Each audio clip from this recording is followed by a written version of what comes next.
This call is now being recorded. Lit web की webinar श्रृंखला की 5वीं कड़ी में आप सभी का हार्दिक स्वागत अभिनंदन। आज के इस कार्यक्रम की शुरुआत के पूर्व सबसे पहले मैं निवेदन करूंगा लिट वेब की कन्वीनर डॉक्टर उषा साहनी से, जो मेरठ के शहीद Mangal Pandey PG girls college में अंग्रेजी विभाग में व्याख्याता हैं और साहित्य की विभिन्न विधाओं में पिछले कुछ समय से नियमित रूप से लिख रही हैं। हाल ही में आपकी एक कविताओं का संकलन और एक कथा संकलन प्रकाशित हुआ और एक पुस्तक साहित्य, मीडिया और उससे जुड़े हुए अलग अलग पक्षों पर केंद्रित आलेखों का संकलन भी प्रकाशित हुआ है। डॉक्टर उषा साहनी से अनुरोध करूंगा कि वे सरस्वती वंदना के माध्यम से आज के इस आयोजन का शुभारंभ करें। डॉक्टर उषा साहनी। धन्यवाद सर। मां शारदे के श्री चरणों में नमन करने हेतु 4 पंक्तियां प्रस्तुत कर रही हूँ। या कुंदेन्दु तुषार हार धवला, या शुभ्र वस्त्रावृता, या वीणा वरदंड मंडित करा, या श्वेत पद्मासना, या श्वेत padmasana.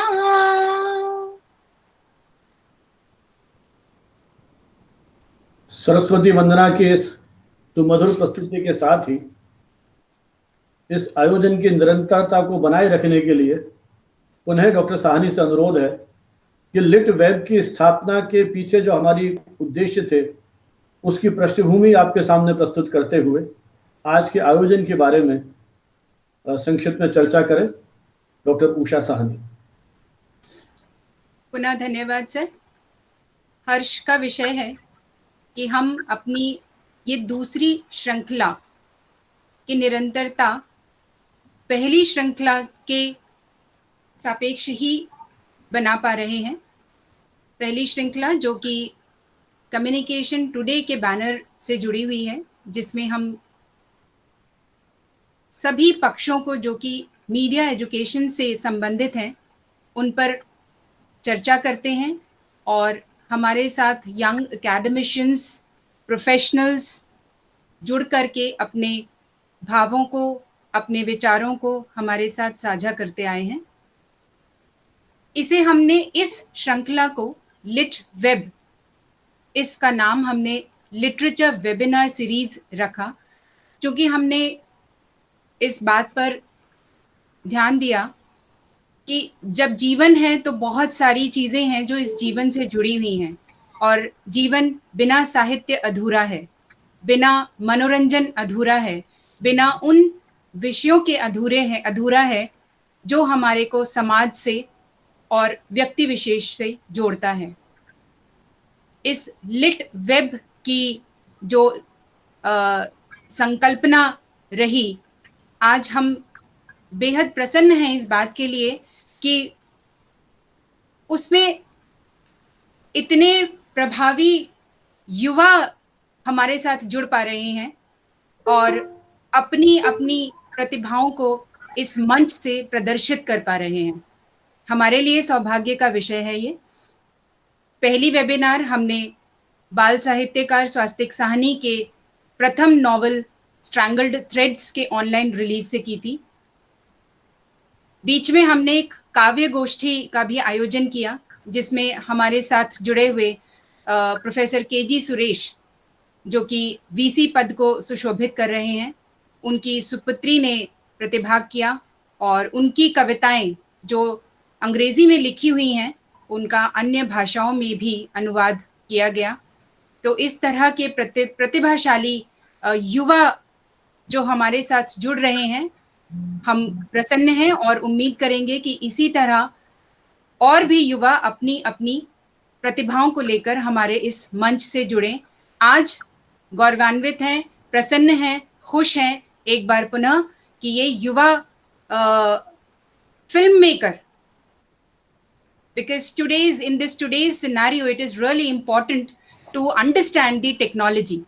So this time we have Mohnish Swami, who is very young, and he could develop such a wonderful documentary, that too touching the social issues, which is remarkable.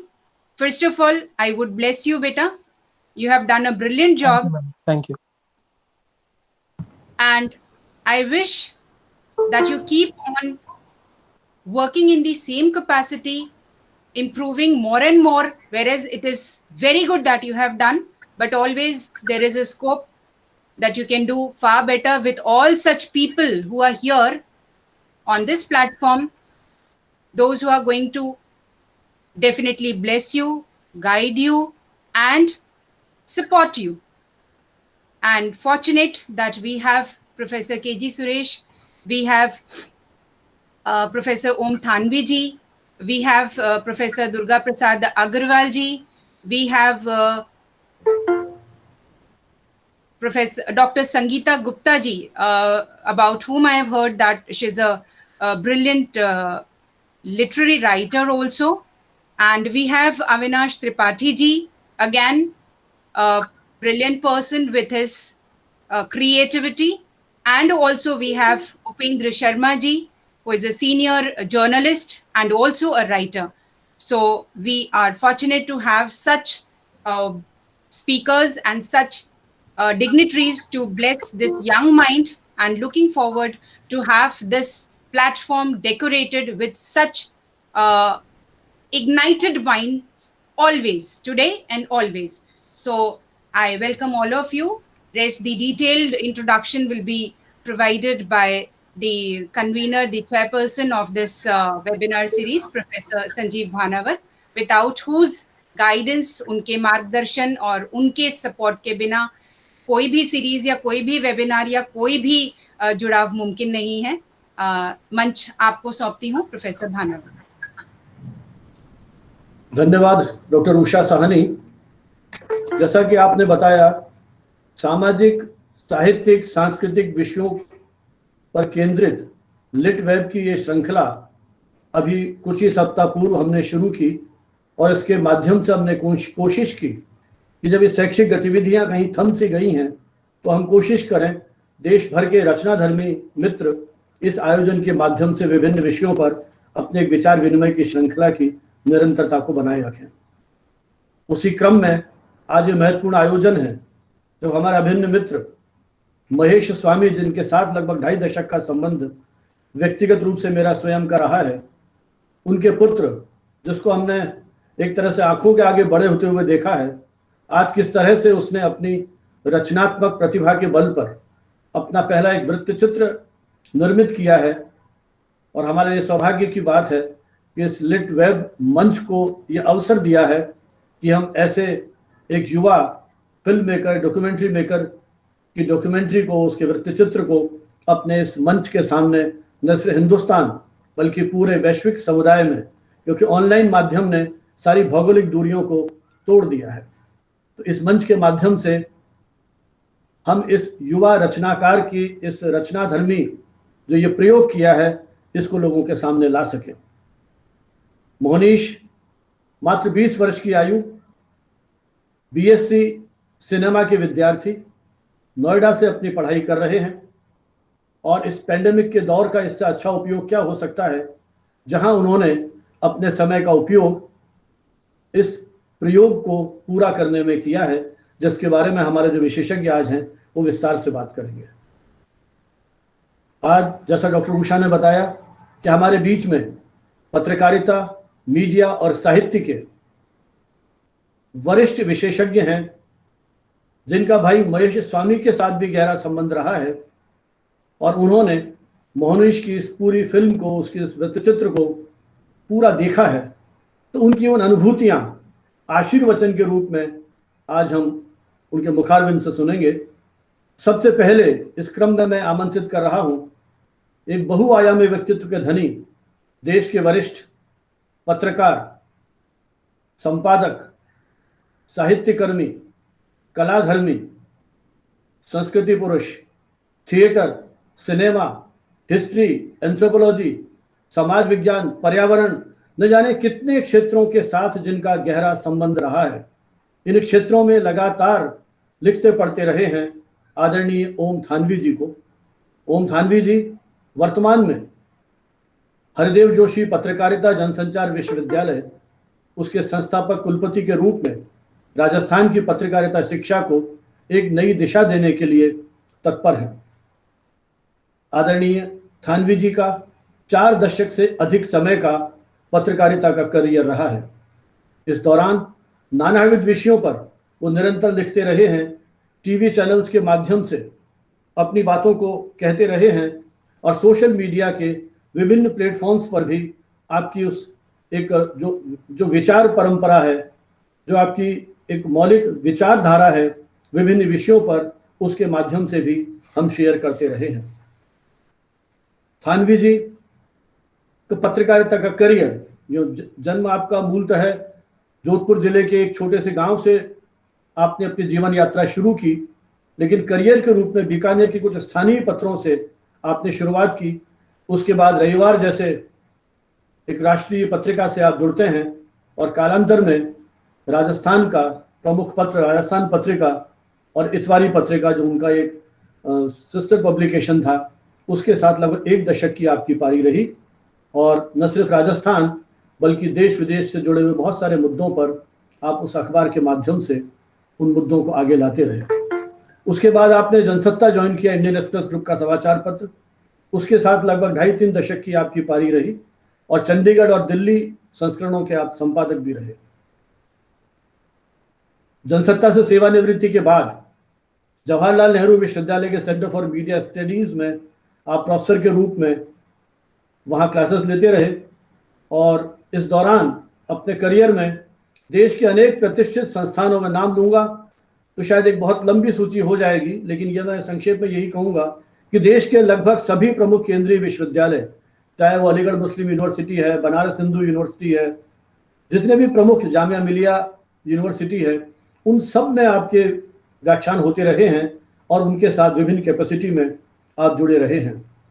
देश दुनिया के 50 राज्यों में, शहरों में आपको जाने का मौका मिला, देशों में जाने को आपको भ्रमण करने का मौका मिला। America, Japan, Czechoslovakia, Poland, England, न जाने कितने देशों के अनेक विश्वविद्यालयों में, अकादमिक संस्थानों से आप जुड़े रहे और वहां भी आपने अनेक राष्ट्रीय अंतर्राष्ट्रीय सेमिनारों में संबोधित किया। नेशनल इंटीग्रेशन काउंसिल, जिसके चेयरमैन प्रधानमंत्री होते हैं, उसके भी आप सदस्य रहे। यूनाइटेड नेशन,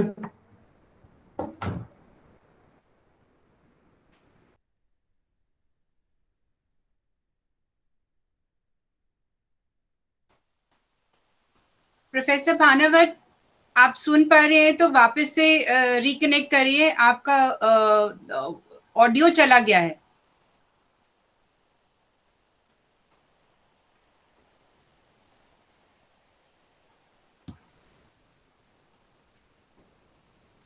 टेक्निकल प्रॉब्लम है, but Bhanawat sir is joining us once again. Please have patience. क्षमा चाहता हूं, कुछ तकनीकी व्यवधान आ गया।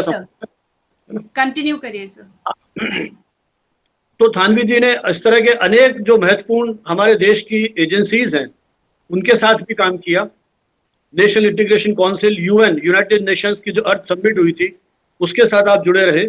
तो आपका जो बहुआयामी एक अनुभव रहा है, तो उम्मीद करते हैं आज मोनीश को ऐसे बहुमुखी व्यक्तित्व जो हैं, बहुआयामी व्यक्तित्व के धनी आदरणीय प्रोफेसर थानवी जी, वो अपने आशीर्वचन के स्वरूप में मोहनीश को अपना आशीर्वाद देंगे। श्रद्धेय थानवी जी।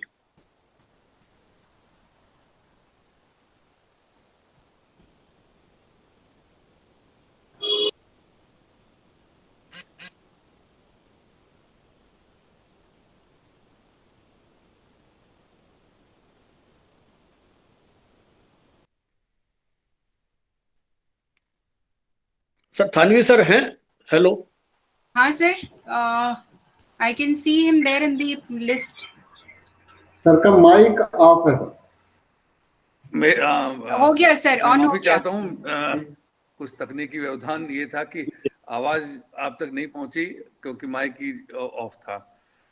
मैं ये कह रहा था कि भानावत जी का मैं आभार मानता हूँ, इतना लंबा परिचय मेरा न देते और तो हम लोग ज़्यादा जो है वो मोनीश की फिल्म पर बात करते, उसके काम पे बात करते। फिर भी मैं professor K G. Suresh, professor Agarwal, Mahesh ji, Kiran ji, बहुत से लोग दिखाई दे रहे हैं, उन सबका अभिनंदन करता हूं। और मोहनीश ने जो काम किया, एक लंबी डॉक्यूमेंट्री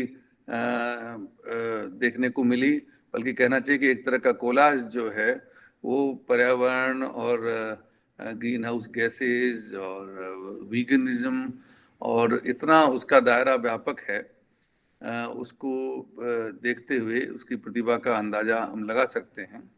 हालांकि मेरा अभी मानना है कि इस उम्र में काम करते रहने देना चाहिए और वो काम चुपचाप हो तो ज़्यादा अच्छा रहता है। ये दौर जो है, उम्र 20 साल की कम नहीं होती है।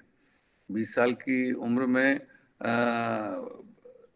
जो है वो इतना गहराई से सोचना और खासकर ऐसे विषय के बारे में जो मोनीश ने उठाया, वो महत्वपूर्ण विषय है और ऐसे और बहुत सारे विषय मोनीश को उठाना चाहिए और अपना काम करते रहना चाहिए, ऐसा मुझे मानना है।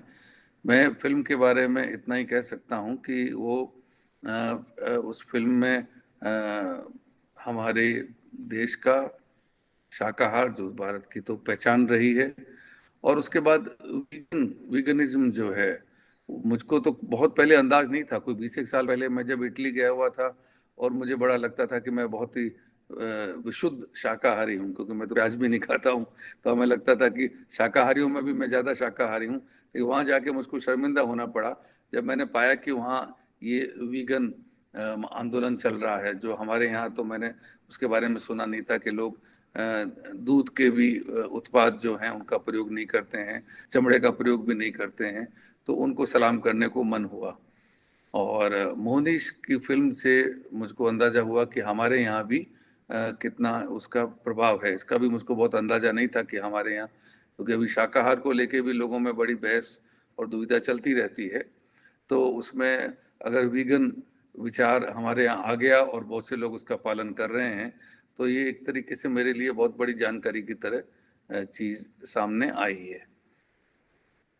मैं अधिक समय नहीं लेना चाहता हूँ, मैंने कहा कि मुझको कहीं पे जाना था, इसलिए मुझको पहले अगर आप मौका दें, मैं ये कहना चाहूँगा कि शाकाहार का मामला और खासकर पर्यावरण के मामले में और ग्रीन हाउस गैसों के मामले में, उस सबको जोड़ करके जिस तरह से मोहनीश ने हमारे सामने रखा है, उस चीज़ों को और गहराई से देखने की ज़रूरत है। शाकाहार सिर्फ एक खाद्य रुचि का मामला नहीं है।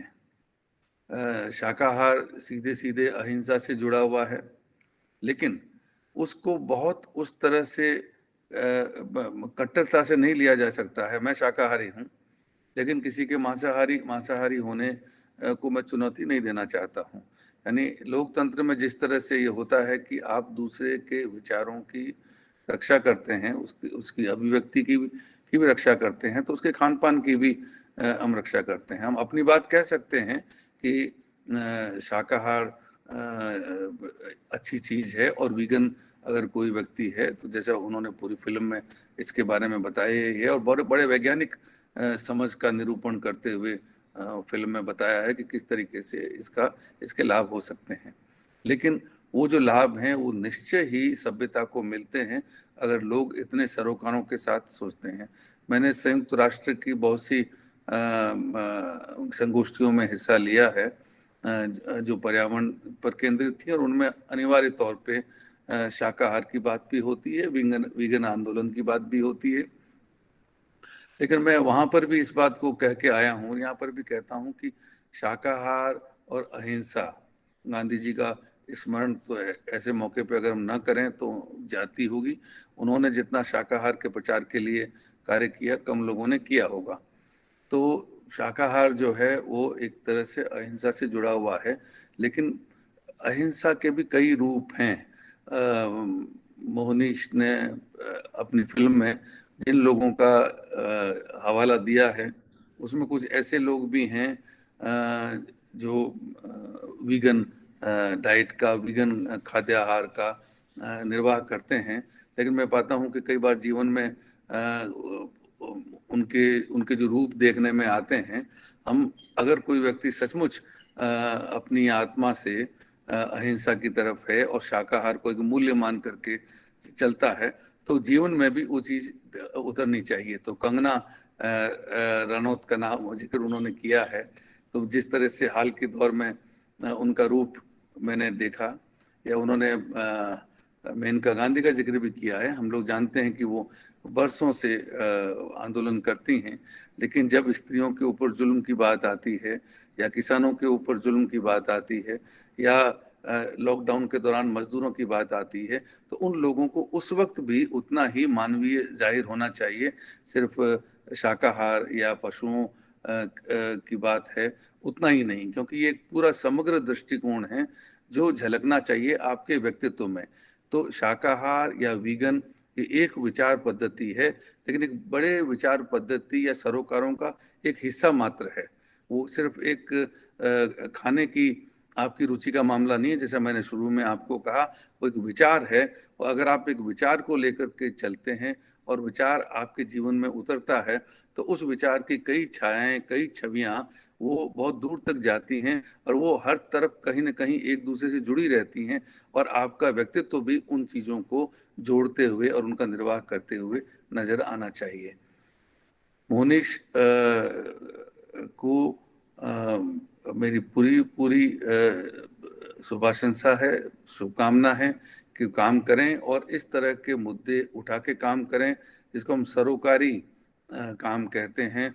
सरोकारी साहित्य होता है, सरोकारी पत्रकारिता भी होती है, और सरोकारी फिल्मांकन भी होता है। आप ऐसा काम भी कर सकते हैं जो किसी के जूते बेचने के लिए काम आता है, कहीं पे किसी का टूथपेस्ट बेचने के लिए काम आता है, यानी जो विज्ञापन बनाने के लिए लोग फिल्में बनाते हैं। और एक तरफ आप ऐसी डॉक्यूमेंट्री बनाते हैं जो लोगों के जीवन को बदल सकती है, लोगों के विचार को बदल सकती है। ये जो सरोकारी काम आपने चुना है, इस काम को आप इसका निर्वाह करते रहिए, इसको पकड़ के रखिए और इसमें काम करते चले जाइए। अभी आप इसमें न पढ़ें तो अच्छा है कि आपकी लोग कितनी तारीफ करते हैं या नहीं करते हैं, इसका कोई बहुत महत्व नहीं है ये इस चीज़ की। बल्कि मैं ये मानता हूँ कि तारीफ से ज़्यादा जो अगर आलोचना करने वाले आपको मिलें, जो आसानी से नहीं मिलेंगे, वो बेहतर होते हैं। निंदक नीरे राखिए हम लोग कहते हैं, तो निंदक नीरे राखिए। ऐसे लोग जो आपकी आलोचना करें वो आपके सामने रहने चाहिए। तो आप ऐसे लोगों को ढूंढें जो आपके काम की आलोचना करें। और अगर आप अलग से मुझे मिलेंगे तो आपकी फिल्म के बारे में मैं कुछ और ऐसे पहलुओं के बारे में बता सकता हूँ जिनको आप टाल सकते थे और फिल्म को थोड़ा छोटा रख सकते थे। एक ही जगह 2 फिल्में भी हो सकती हैं, ऐसा नहीं है कि सभी कुछ आप एक फिल्म में समेट लें। पर फिर भी मैं ये कहना चाहता हूँ कि आपने उसमें मेहनत की है और उसमें आपने दुनिया भर की सामग्री जो है उसको जुटाने की चेष्टा की है, और एक तरीके से उसका कोलाज जो है वो इसमें बनता है, और उससे एक दृष्टि जो है, एक विजन जरूर सामने आता है, जिसको सामने लाने का शायद आपका लक्ष्य था। उसमें आप सफल रहे और आगे आप चाहे कम ड्यूरेशन की अवधि की फिल्में हों बनाएं, लेकिन इस तरह से सरोकार जो आपने जाहिर किया है, अभी ये सरोकार शाकाहार को लेकर के है, अहिंसा को लेकर के है, पर्यावरण को लेकर के है। ऐसे दुनिया में बहुत सारी चीज़ें हैं जो इस तरह के फिल्मकारों की तरफ मुँह जो कि देखती हैं कि वो इस तरह से उन मुद्दों को, सरोकार वाले मुद्दों को पर्दे पर लेकर के आएंगे। आप उसमें महत्वपूर्ण काम कर सकें, आगे बढ़ सकें, इसके लिए मैं अपनी शुभकामनाएं देता हूं। आपको बधाई, धन्यवाद। एक 20 वर्षीय युवा किस तरह से सामाजिक सरोकारों से जुड़ करके शाकाहार आंदोलन में सहभागी हो सकता है अपने व्यक्तित्व के माध्यम से। आदरणीय थानवी जी ने शाकाहार अहिंसा को जोड़ते हुए पूरे उस भारतीय परंपरा की ओर संकेत करते हुए उसके उन वैश्विक संदर्भों को आपके सामने रखा। कुछ महत्वपूर्ण सुझाव मोहनीश को दिए कि किस तरह से भविष्य में जब ये और काम करें तो किन सावधानियों को रखते हुए और आलोचनाओं से निर्लिप्त रहते हुए सतत अपने कर्म साधना में जुटे रहें, शायद एक युवा रचनाकार के लिए, युवा फिल्म मेकर के लिए मुझे लगता है सबसे बड़ा आशीर्वाद हो सकता है कि वो निर्लिप्त भाव से अपना काम करते रहे, और जब काम करेंगे तो आलोचनाएं भी मिलेगी, प्रशंसा भी होती रहेगी, ये लगातार चलते रहेंगे। और उन जो सुझाव मिलते हैं, आलोचनाएं मिलती हैं, उनसे वो और अपने आप को इम्प्रूव करें। हम आभार प्रकट करते हैं थानवी जी का कि उन्होंने उस पूरी फिल्म को इतनी गंभीरता के साथ देखा और उस पर अपनी टिप्पणियों के माध्यम से हमारे इस युवा रचनाकार को आज आपने आशीर्वाद दिया, प्रोत्साहन दिया। मैं आमंत्रित करूंगा माखनलाल चतुर्वेदी राष्ट्रीय पत्रकारिता विश्वविद्यालय भोपाल के कुलपति प्रोफेसर के.जी. सुरेश जी को, जिनके साथ लगभग 1 दशक का हमारा एक व्यक्तिगत सानिध्य रहा है। हमारे अनेक मंचों पर फिजिकली और ऑनलाइन आपका सतत सानिध्य हमको मिलता रहा है। भारतीय जनसंचार संस्थान के डीजी के रूप में आपने कई नए प्रयोग किए, नए पाठ्यक्रम संचालित किए। संस्कृत पत्रकारिता और मराठी पत्रकारिता जैसे पाठ्यक्रम आपकी देन है। आईआईएमसी को विश्वविद्यालय बनाने का सपना आपने देखा और आपके कार्यकाल में कमेटी आती है, अपनी रिकमेंडेशंस दी, और उम्मीद करते हैं कि जो पौधा आपने लगाने या जो बीज आपने एक तरह से बोया था वो एक विश्वविद्यालय के रूप में पल्लवित हो पाएगा। शिक्षा में जुड़ने से पूर्व आपका भी मीडिया में व्यापक अनुभव रहा है। पीटीआई के माध्यम से आपने अपना करियर की शुरुआत की और दूरदर्शन के साथ रहे। दूरदर्शन के जब सलाहकार संपादक के रूप में थे तो वहां भी आपने स्लो स्पीड बुलेटिन जैसे अनेक नए प्रयोग किए। के.जी. सुरेश जी हिंदी और अंग्रेजी दोनों भाषाओं में धारा प्रवाह बोलते और लिखते हैं। के.जी. सुरेश जी ने मीडिया में रहते हुए देश विदेश की अनेक यात्राएं की, अनेक महत्वपूर्ण घटनाओं को आपने निकटता से देखा और अपने संचार माध्यम से उसको रिपोर्ट भी किया है। हिंदी, ये भी आज बड़ा संयोग है कि हमारे बीच में 2 ऐसे व्यक्तित्व हैं, थानवी जी और के.जी. सुरेश जी, दोनों ही गणेश शंकर विद्यार्थी पुरस्कार से सम्मानित हो चुके हैं और भारत के राष्ट्रपति ने पत्रकारिता की महत्वपूर्ण सेवाओं के लिए आपको सम्मानित किया है। के.जी. सुरेश जी, जैसा मैंने कहा, पहले भी इस मंच से मैंने कई बार कहा है कि इस तरह के प्रशासक हैं जो कभी अपने कमरे में बैठ करके प्रशासन नहीं चलाया, वो हमेशा कुछ नया सोचते रहे और उसे क्रियान्वित करने के लिए तत्पर रहे। माखनलाल चतुर्वेदी विश्वविद्यालय में अभी ज्वाइन करते ही आपने कुछ नई घोषणाएं की, किस तरह से राष्ट्रीय स्तर का म्यूजियम बनाएंगे, ट्रेनिंग सेंटर स्थापित करेंगे, और आज भी एक आपके विश्वविद्यालय में अंतर्राष्ट्रीय वेब कन्वेंशन है, उसके बीच में से आपने समय निकालकर, क्योंकि जैसा मैंने आपसे कहा कि युवाओं को प्रेरणा देने की दिशा में वो सतत तत्पर रहे हैं। और जैसा डॉक्टर उषा ने कहा कि स्वास्थ्य का जो उपन्यास था, अंग्रेजी में पहला उपन्यास, मात्र 16-17 वर्ष की उम्र में उसने लिखा, उसके लोकार्पण में भी आप सम्मिलित थे और हमारे इस अनुरोध को आपने स्वीकार किया कि आज मोहनीश को भी अपना आशीर्वाद देने के लिए आप इतने महत्वपूर्ण कन्वेंशन के बीच में से समय चुरा करके कुछ देर के लिए हमारे बीच में आए हैं। मैं आमंत्रित करता हूं भाई के.जी. सुरेश जी को वे इस अवसर पर अपना भी आशीर्वाद मोहनीश स्वामी को दे। के.जी. सुरेश जी। धन्यवाद भानावत जी। आवाज आ रही है मेरी? जी सर जी। जी जी, धन्यवाद भानावत जी।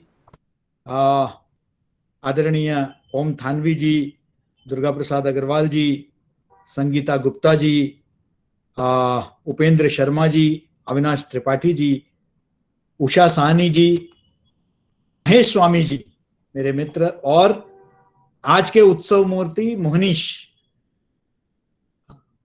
सबसे पहले तो मैं भानावत जी आपका धन्यवाद दूंगा कि आपने अपने वेब कॉन्फ्रेंसेस के माध्यम से आपने कई पुराने मित्रों से मिलवाया। थानवी जी के साथ लगभग 5 साल बाद हम एक पैनल में साथ में आ रहे हैं। हम लोग 2015 में प्रेस क्लब में एक इमरजेंसी पे, आपातकाल के वर्षगांठ पे हम लोग, मैं, थानवी जी, रवीश, हम सब प्रेस क्लब के मंच में साथ में थे। उसके बाद मंच साझा करने का अवसर नहीं मिला और उसके बाद वो भी जयपुर चले गए और मैं पहले देहरादून और अब भोपाल आ गया हूं। तो वेब के बहाने ही सही हम लोग साथ में मिले, बाकी सभी से भेंट होती रहती है बीच बीच में ऑनलाइन।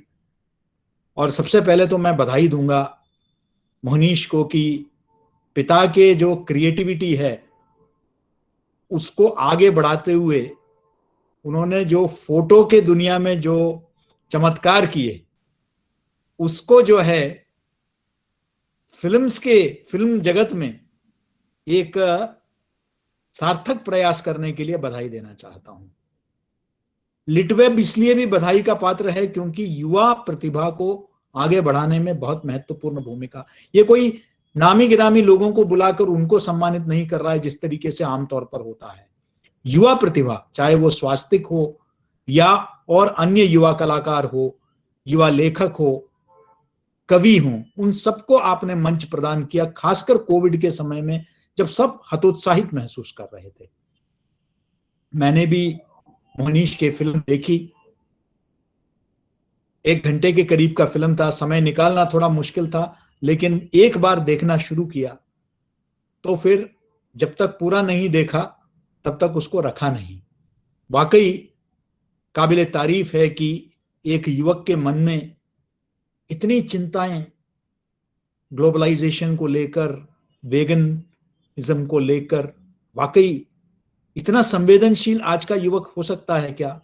हम लोग अक्सर कहते हैं कि आजकल के युवक जो है वो संवेदनशील नहीं है, संवेदनहीन है, लेकिन स्वास्तिक और अब मोहनीश को देखने के बाद ये पूरी तरह साबित हो जाता है कि वो न सिर्फ संवेदनशील हैं बल्कि सृजनात्मक भी हैं। उस संवेदनशीलता को सृजनात्मकता में परिवर्तित कर कर अपने संदेश को वैश्विक स्तर पर पहुंचाने की क्षमता भी रखते हैं। हो सकता है कि मैं और आप, मैं भी शाकाहारी हूं वैसे, लेकिन हो सकता है कि मैं और आप, हम में से कुछ लोग शायद असहमत हो, लेकिन जिस परसुएसिव, अंग्रेजी में उसका शब्द है परसुएसिव आर्ग्यूमेंट से उन्होंने कोई एक फैनेटिक की तरह बात नहीं किया, उन्होंने एक डेमोक्रेट की तरह अपने बात को रखा। ये मैं मानता हूं कि मोहनीश का एक बहुत, उन्होंने तथ्यों को सामने रखकर उन्होंने बात की। हां, जैसे आदरणीय थानवी जी ने कहा, बहुत गुंजाइश है, अभी तो युवक है। मैं तो मोहनीश से ये कहूंगा, मोहनीश अगले सीरीज में जो इसकी आलोचक हैं वेगन, उनका पॉइंट बाय पॉइंट रिबटल करिए। वो लोग जो सवाल उठाते हैं वो कहते हैं कि भाई अगर इतने भेड़ बकरी, इतने मुर्गियां ये सारे पैदा हो जाएंगे, इतनी मछलियां सब हो जाएंगी तो फिर दुनिया का क्या होगा? हैं, ये तो दुनिया को खा जाएंगे। वो मुझसे बहस करते हैं वेजिटेरियन, नॉन वेजिटेरियन लोग हैं, वो कहते हैं कि भाई आपने तो छोड़ दिया, लेकिन ये बताइए कि अगर इन सबने छोड़ दिया तो इनका क्या होगा? दूसरी बात, सवाल ये उठाते हैं कि कई प्रदेश ऐसे हैं जहां सर्दियां बहुत सर्दी है, मौसम की वजह से जो है उनकी मजबूरी है कि कुछ इस तरीके का खाना खाना है। कुछ जगह में कहते हैं और कुछ उपलब्ध ही नहीं है, वहां सबसे सस्ता जो है वो मांसाहार है। तो इस तरह के बहुत सारे सवाल है, क्योंकि आपने सबसे पहला लाइन ये पूछा कि सवाल उठना चाहिए, और वाकई एक पत्रकार के नाते मैं भी अपने, और पत्रकार के शिक्षक के नाते मैं भी यही कहता हूं कि सवाल उठाओ। क्रिटिकल थिंकिंग, वो क्रिटिकल थिंकिंग बहुत आवश्यक है। तो सवाल उठाना बहुत जरूरी है, लेकिन दूसरों के सवाल का जवाब देना भी जरूरी है। तो खुद भी सवाल उठाइए और दूसरों के सवाल का भी जवाब दीजिए, यह प्रयास होना चाहिए। तब जाके उनकी जो जिज्ञासा है, उत्सुकता है, उनके जो मन में जो प्रश्न आता है कि अगर ऐसा आप जो कह रहे हैं वो सही है, लेकिन इसका क्या, तो शंका निवारण भी बहुत आवश्यक है। तभी जाकर जो है आप उसको, और मुझे बड़ा अच्छा लगा कि आपने साइंटिफिक तरीके से कहा, आपने कोई धार्मिक अपील नहीं की, आपने जो है कोई इमोशनल, भावनात्मक अपील नहीं की, आपने लॉजिक के आधार पर आपने जो है आपने अपनी बात को रखी। तो जब लॉजिक से आप बात करते हैं तो लोगों को काटना बड़ा मुश्किल हो जाता है। इसलिए हम हमेशा कहते हैं कि एक्टिविस्ट मत बनो, फैक्टिविस्ट बनो। ये मेरा मूल मंत्र रहा है। आप एक्टिविज्म छोड़िए, फैक्टिविज्म पकड़ लीजिए। जब आप फैक्ट्स को सामने रखेंगे तो अपने आप जो आपके आलोचक हैं वो पीछे हो जाएंगे। लेकिन आप एक्टिविस्ट बनेंगे तो काउंटर एक्टिविज्म होगा। अच्छा, ये मीट का बैन मांग रहे हैं, तो फिर हम ये जवाब दे रहे हैं। आपने लोगों को, आपने बैन करने की बात नहीं की, आपने लोगों से कहा कि आपको छोड़ना है, और आपने ये कहा कि आपके पास कोई और विकल्प नहीं है। और ये हमने देखा है कि चाहे वो ग्लोबल वार्मिंग के संदर्भ में हो, इन सब विषयों पर बहुत वैश्विक स्तर पर चर्चा हुआ है। मैं ये भी चाहूंगा कि आप अपने आने वाले जो भी इस तरह के काम हैं उसमें अपनी बात तो रखें जरूर, लेकिन प्रयास करें कि जो विशेषज्ञ हैं, जो इसके अथॉरिटीज हैं, आंकड़ों के आधार पर आंकड़े दिखाइए। आप उनका बाइट्स लीजिए, ताकि आपका जो है, आप तथ्यों के आधार पर, एविडेंस बेस्ड रिसर्च के, शोध के आधार पर आप बात कर रहे हैं। आप सिर्फ रटी रटाई बात नहीं कर रहे हैं। देखिए लोग क्या कह रहे हैं, क्योंकि वेगन के बारे में बहुत बड़े बड़े वैश्विक स्तर पर वैज्ञानिकों ने और अन्य लोगों ने इस विषय पर काफी बात की है। आपको उनको कोट करना है, आपको उनको दिखाना है। तो आपकी बात जो है ना, जब आप कहते हैं तो हो सकता है 4 लोग सब, अरे ये कल का बच्चा ये क्या हमें बताएगा। जब आप देश विदेश के दिग्गज लोगों को आप लाएंगे और वो जब बात को रखेंगे, आपके बात को जो है वो तायीद करेंगे, वो सपोर्ट करेंगे, एंडोर्स करेंगे, तब जो है आपकी बात, क्योंकि आपका उद्देश्य अपने लिए यश कमाना नहीं है। आपने खुद कहा है कि ये मैं पैसे कमाने के लिए नहीं कर रहा हूं, ये कोई कमर्शियल नहीं है, यह आपने अपने प्रेफेस में कहा है। तो जब आपका उद्देश्य जो है वो सामाजिक उत्थान है, आपका उद्देश्य जो है समाज में परिवर्तन लाना है, सोच में परिवर्तन लाना है, तो उस दिशा में आप जितने लोगों को इस मुहिम में जोड़ सकते हैं, जितने लोग इस कार्य में काम कर रहे हैं, उनको आप अपने साथ रखें। बहुत सारे लोग इस दिशा में काम कर रहे हैं। हो सकता है अलग अलग मोटिवेशन हो। कल मैं भोपाल के इर्द गिर्द एक छोटी जगह है, एक डैम है, केरवा डैम। तो मैं केरवा डैम में गया हुआ था, तो कुछ लड़के दीवार पर एक जय गुरुदेव के नाम पर पेंटिंग कर रहे थे कि शाकाहारी बनिए, मांसाहार छोड़िए, सब इस तरीके से लिख रहे थे। वो लोग भी काम कर रहे हैं इस दिशा में। हो सकता है कि उनका प्रेरणा का स्रोत कुछ और हो, लेकिन उद्देश्य एक है। तो ऐसे सभी के साथ मिलकर आप इसको एक जन आंदोलन में आप इसको परिवर्तित कर सकते हैं।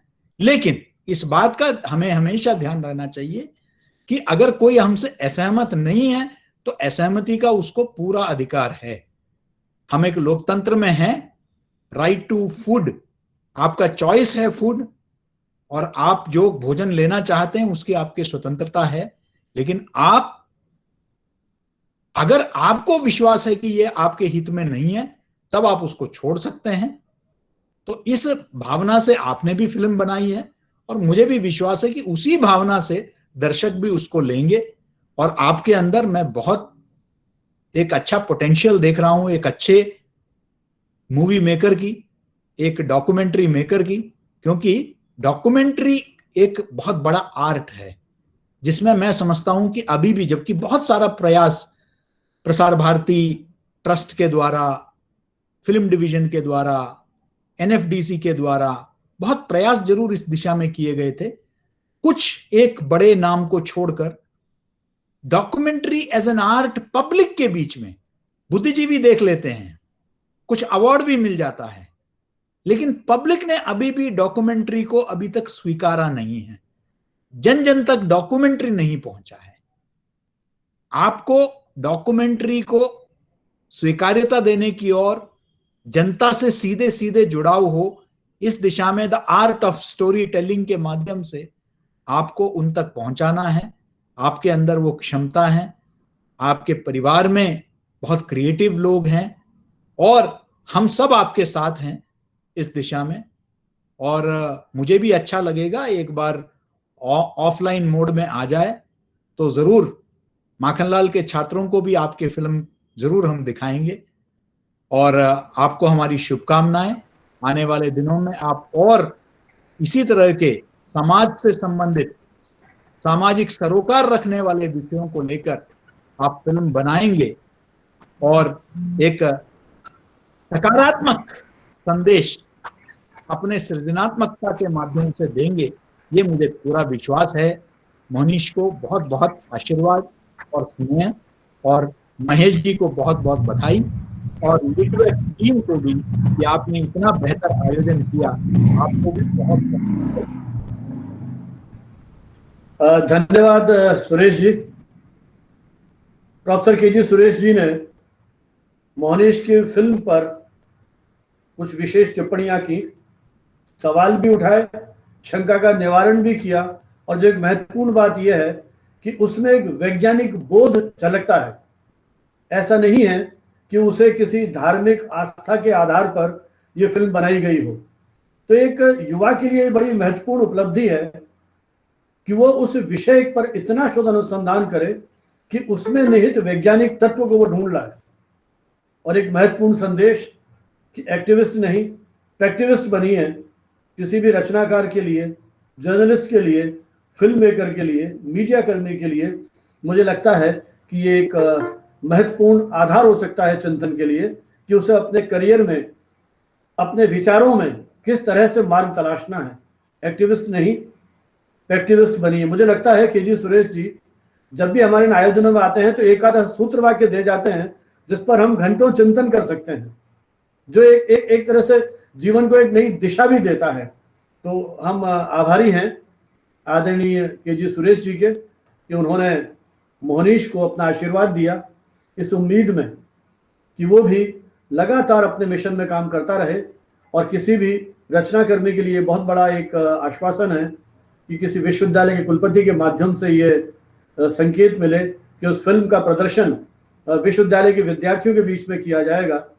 तो जैसे ही स्थितियां बहुत तेजी से सामान्य होने की तरफ हैं, हम दुआ करते हैं इस समाप्त होते हुए साल में कि सारा समय तो हमारे टेलीफोन पे बीता है, अगले साल कहीं कुछ सीधा संवाद भी स्थापित हो सके।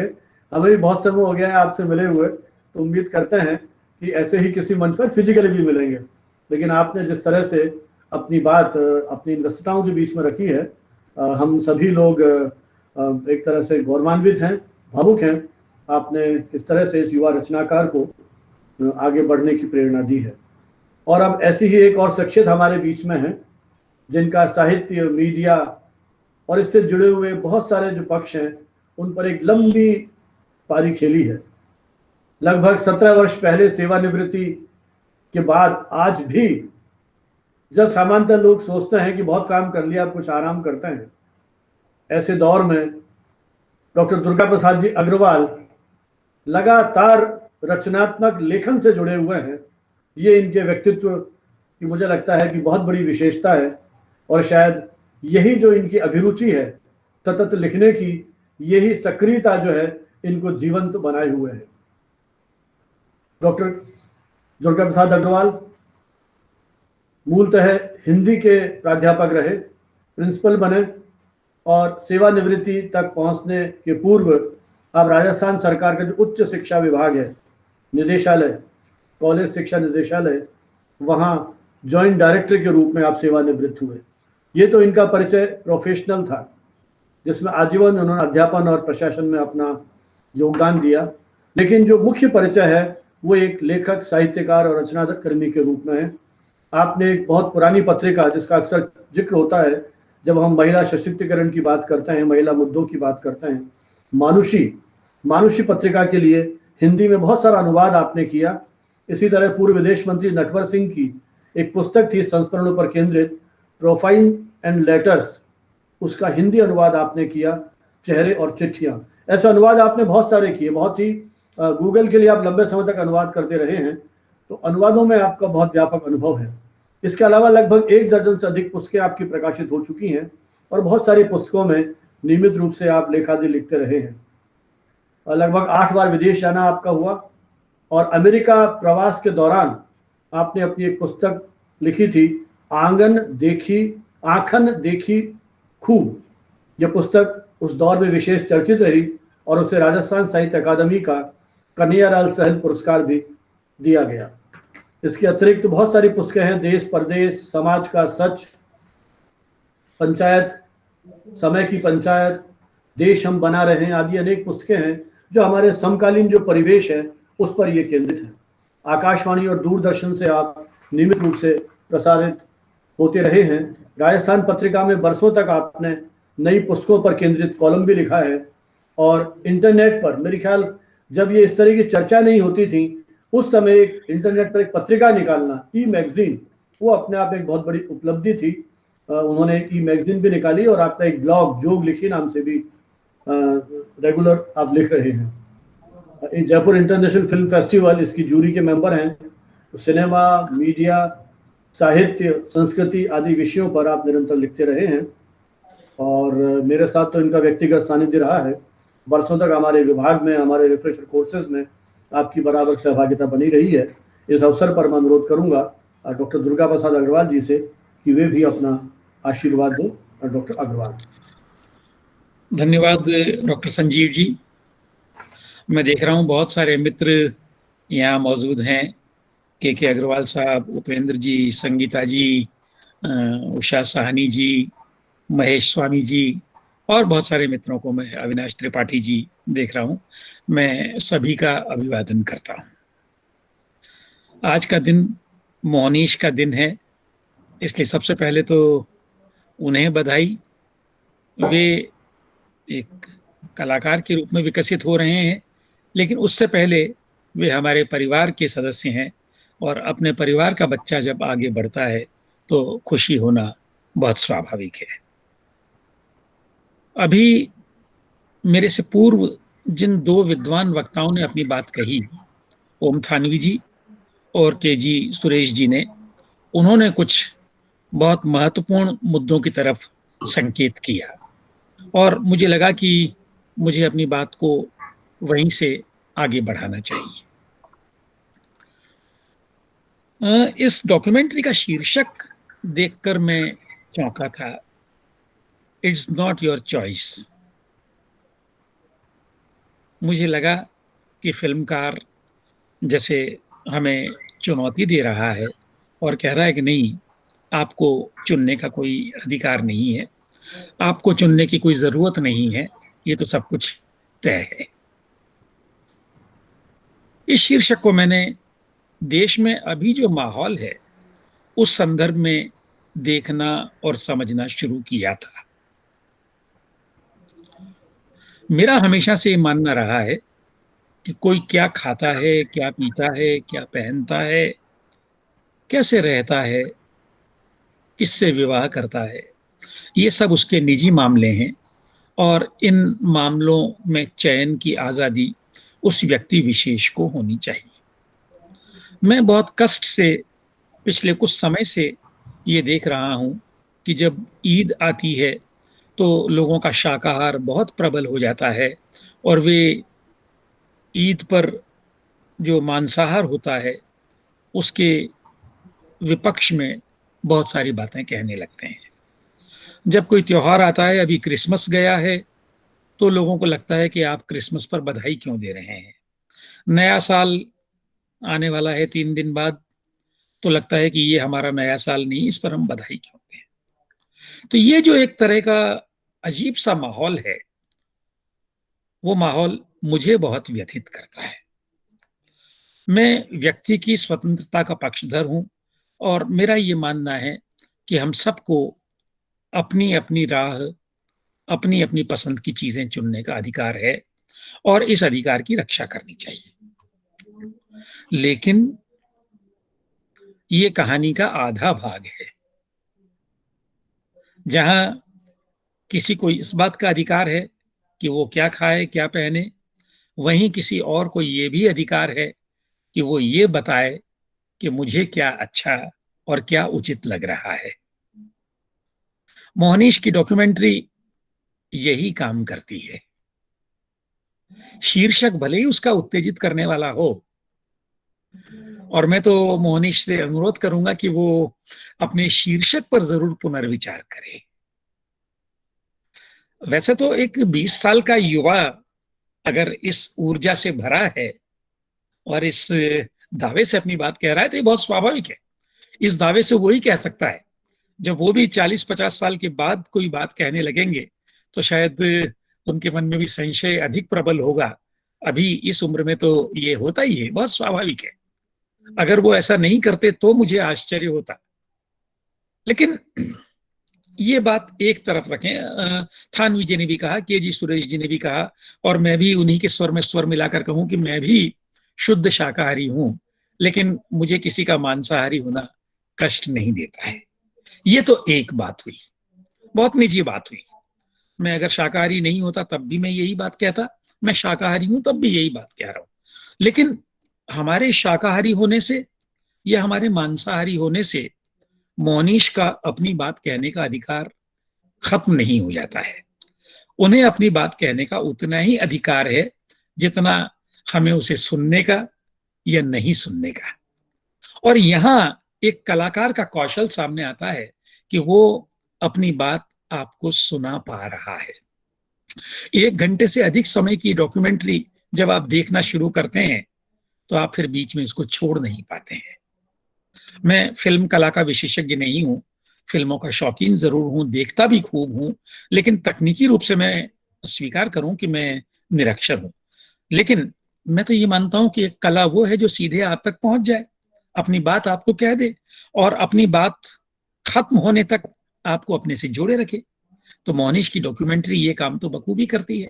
आप उसको देखना शुरू करते हैं तो आप उससे अलग हो ही नहीं पाते हैं।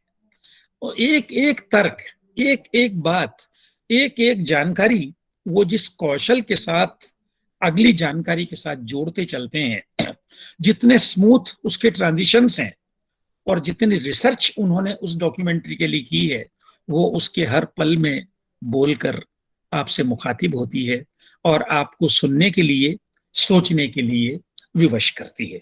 तो ये जो उन्होंने काम किया है, मुझे एक बार फिर ये मानना पड़ा है कि युवा पीढ़ी की हम लोग जो बहुत बार आलोचना करते हैं कि उनमें कोई सामर्थ्य नहीं है, क्षमता नहीं है, निष्ठा नहीं है, उसको नकारती है और ये बताती है कि नहीं, हमारे आसपास भी ऐसे युवा हैं जो बहुत शिद्दत से अपना काम कर रहे हैं, बहुत निष्ठा से, बहुत गंभीरता से अपना काम कर रहे हैं और जो काम वो हाथ में लेते हैं उसे पूरी ईमानदारी और पूरे जुनून के साथ करते हैं।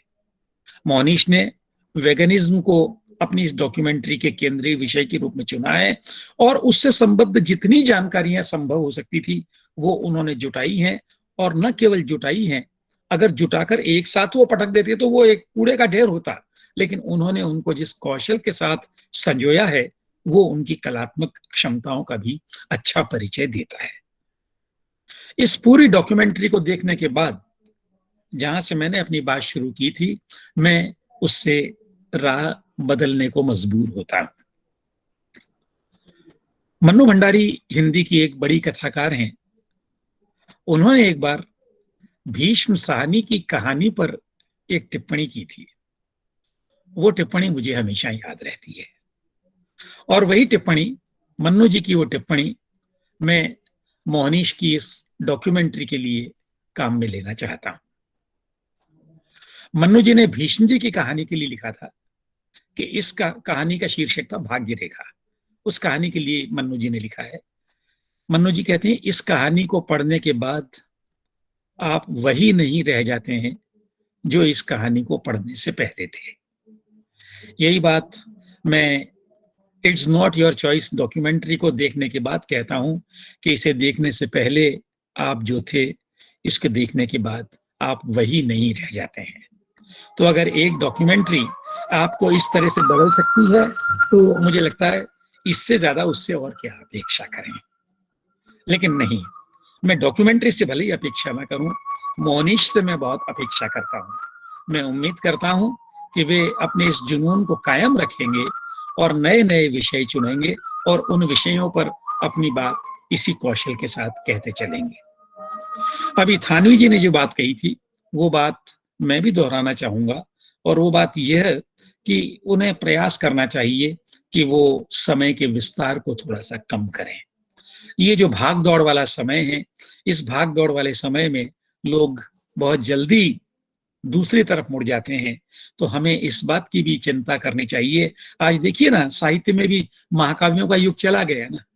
बड़े बड़े उपन्यास विमल मित्र के हम लोग पढ़ा करते थे, आज वैसे उपन्यास लिखे नहीं जा रहे हैं। हिंदी की फिल्में भी अब 3 घंटे से घटकर धीरे धीरे 2 घंटे के आसपास आ गई है। तो डॉक्यूमेंट्री तो एक अपेक्षाकृत चुनौती वाली विधा है। फीचर फिल्म में भी लोग अगर उखड़ जाते हैं, तो डॉक्यूमेंट्री का छोटा होना मुझे लगता है कि बहुत जरूरी है। तो वे, हालांकि जब हम सामग्री संकलन करते हैं तो हमें हर सामग्री महत्वपूर्ण लगती है, हमें लगता है इसको कैसे छोड़ें, लेकिन ये धीरे धीरे आपको निर्मम होना पड़ेगा और अपनी बात को कम समय में कहने का कौशल अर्जित करना पड़ेगा। मैं मोहनीश को इस शानदार डॉक्यूमेंट्री के लिए बधाई देता हूं, हमारे प्रिय मित्र महेश जी को भी बधाई देता हूं, और साथ ही लिट वेब को इस बात के लिए बधाई देता हूं कि उन्होंने युवाओं की प्रतिभा को सामने लाने के लिए इस मंच का बहुत सार्थक प्रयोग किया है। आप सबको एक बार बहुत बहुत धन्यवाद और नमस्कार। धन्यवाद अग्रवाल साहब। मोनिश की इस डॉक्यूमेंट्री में उत्सुकता है, रोचकता है, तारतम्यता है। जब फिल्म देखना शुरू करते हैं तो हम स्वयं को रोक नहीं पाते हैं। पूरी फिल्म देखने की एक जिज्ञासा अंततः होती है। आपने कुछ महत्वपूर्ण सुझाव दिए, कुछ साहित्य संदर्भों का भी उदाहरण दिया। आशा करते हैं कि मोनीश आगे जब इस क्षेत्र में और काम करेंगे तो वो क्षण आ गया है जब हमें इसे रिलीज करना है। रिलीज करने का जो हमने एक प्रक्रिया निर्धारित की है, उम्मीद करते हैं कि तकनीक उसमें सहयोग करेगी। मोनीश चैट बॉक्स में उसका लिंक भेज रहे हैं और मैं सभी हमारे जो माननीय अतिथि हैं उनसे ये अनुरोध करूंगा कि वे एक प्रतीकात्मक रूप में उस चैट बॉक्स में जो उसका लिंक है उसे क्लिक करेंगे और ये फिल्म स्क्रीन शेयर के रूप में कुछ देर के लिए, फिल्म 1 घंटे की है, पूरी तो जो भी इच्छुक हो वो यूट्यूब पे उसको फिर देख सकते हैं, लेकिन एक प्रतीकात्मक रूप से 2 मिनट के लिए इस फिल्म को यहाँ अपन जारी करेंगे। जो तो मोनीश से मैं अनुरोध करूंगा कि वे इसका लिंक जो है वो चैट बॉक्स में डाल दें सर। और एक सेकंड, सभी पार्टिसिपेंट जो हमारे साथ सभी लोग जुड़े हुए हैं उनसे निवेदन है, technically we can not be sure कि क्या सिचुएशन होगी उसके बाद, we haven't practically practised it, तो इन केस कोई बाहर हो जाते हैं तो कृपया तुरंत वापस से ज्वाइन कर लीजिएगा। मोनीश बेटा, you can put that link. Yes, okay.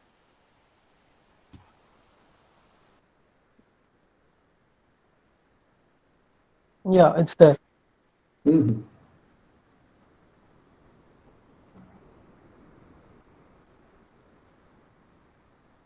मैं यहाँ पे स्क्रीन शेयर भी कर देता हूँ और लिंक चैट बॉक्स में डाल दिया है।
मोनिश, मुझे लग रहा है इसमें वॉल्यूम नहीं आ रहा है। सर है, वॉल्यूम है आ रहा है? इधर तो नहीं आ रहा है, आवाज नहीं आ रही है। सर, आ रहा है वॉल्यूम।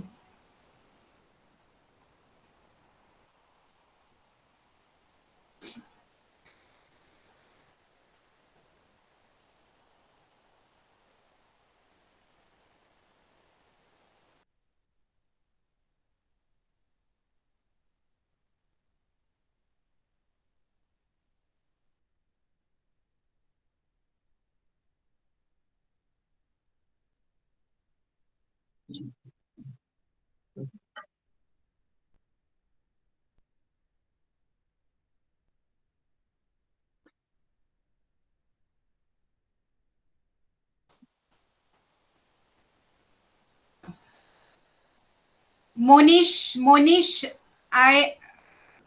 इट्स अ रिक्वेस्ट, अब आप इसे बंद कर दीजिए।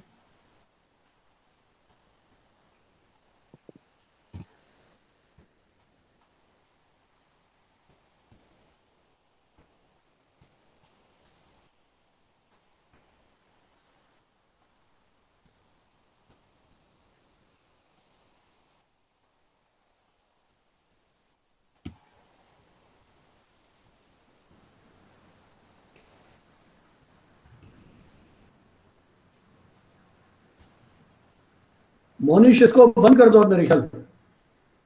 हाँ अंकल।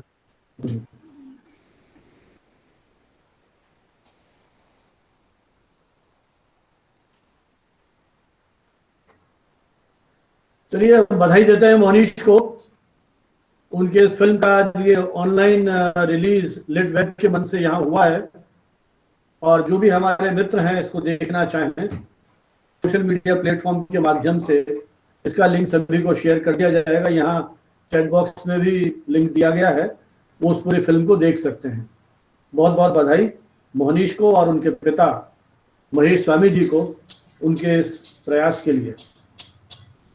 और मुझे पता नहीं वॉल्यूम सब जगह आया कि नहीं आया, मुझे वॉल्यूम सुनाई नहीं दे रहा था, लेकिन हो सकता है कुछ सर आई थिंक गेस्ट्स नहीं सुन पाए, बिकॉज मैंने शायद वो लिंक क्लिक किया हुआ था, तो I was able to listen to it. Okay, हो सकता है, लेकिन चलिए, It was audible. Perfect. Okay. चलिए, अब मैं आमंत्रित कर रहा हूं एक ऐसी शख्सियत को जो मूलतः तो आयकर विभाग में रही हैं, मुख्य आयकर आयुक्त के रूप में सेवानिवृत्त हुई, लेकिन वो उनका व्यवसाय था, और जो उनकी अभिरुचियां रहीं वो साहित्य, संस्कृति और सिनेमा, इसमें ज्यादा रही। आप संगीता गुप्ता जी को अब सुनने जा रहे हैं।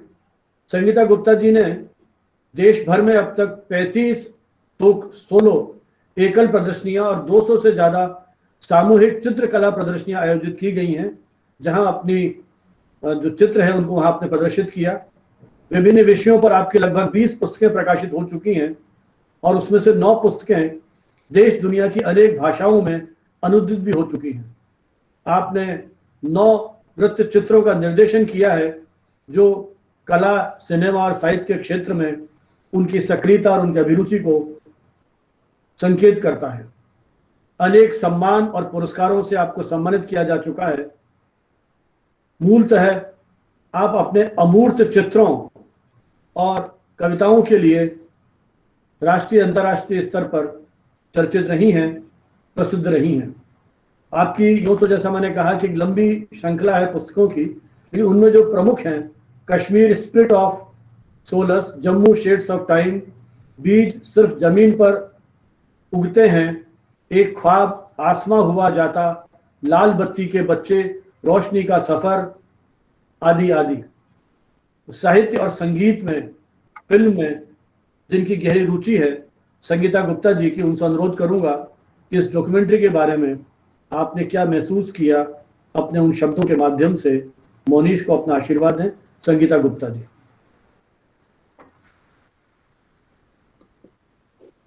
आपका माइक को ऑन कीजिए, आप माइक अनम्यूट है।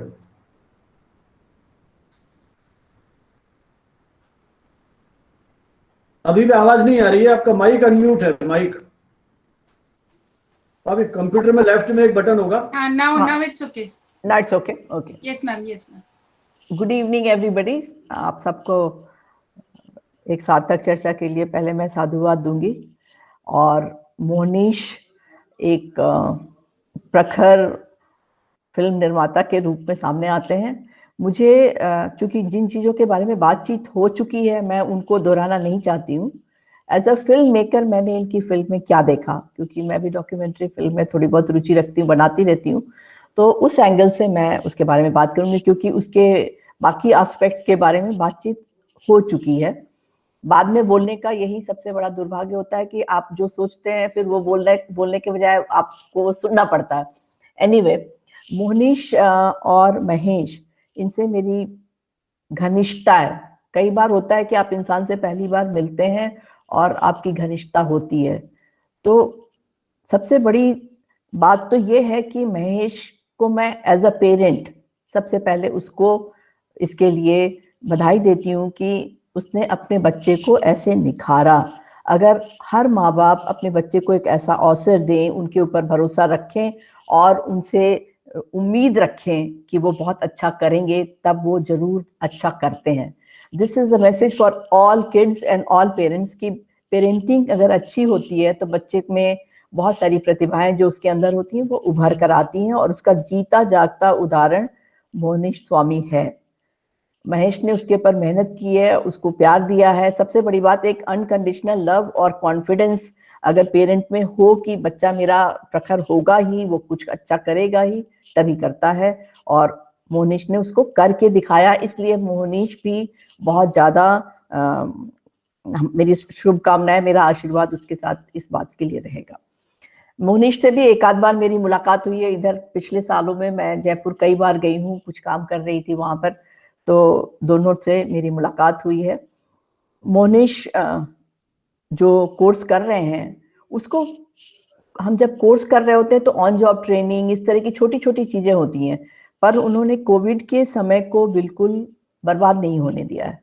घर में बैठकर इस युवक ने गहरी रिसर्च की है अपने सब्जेक्ट पे।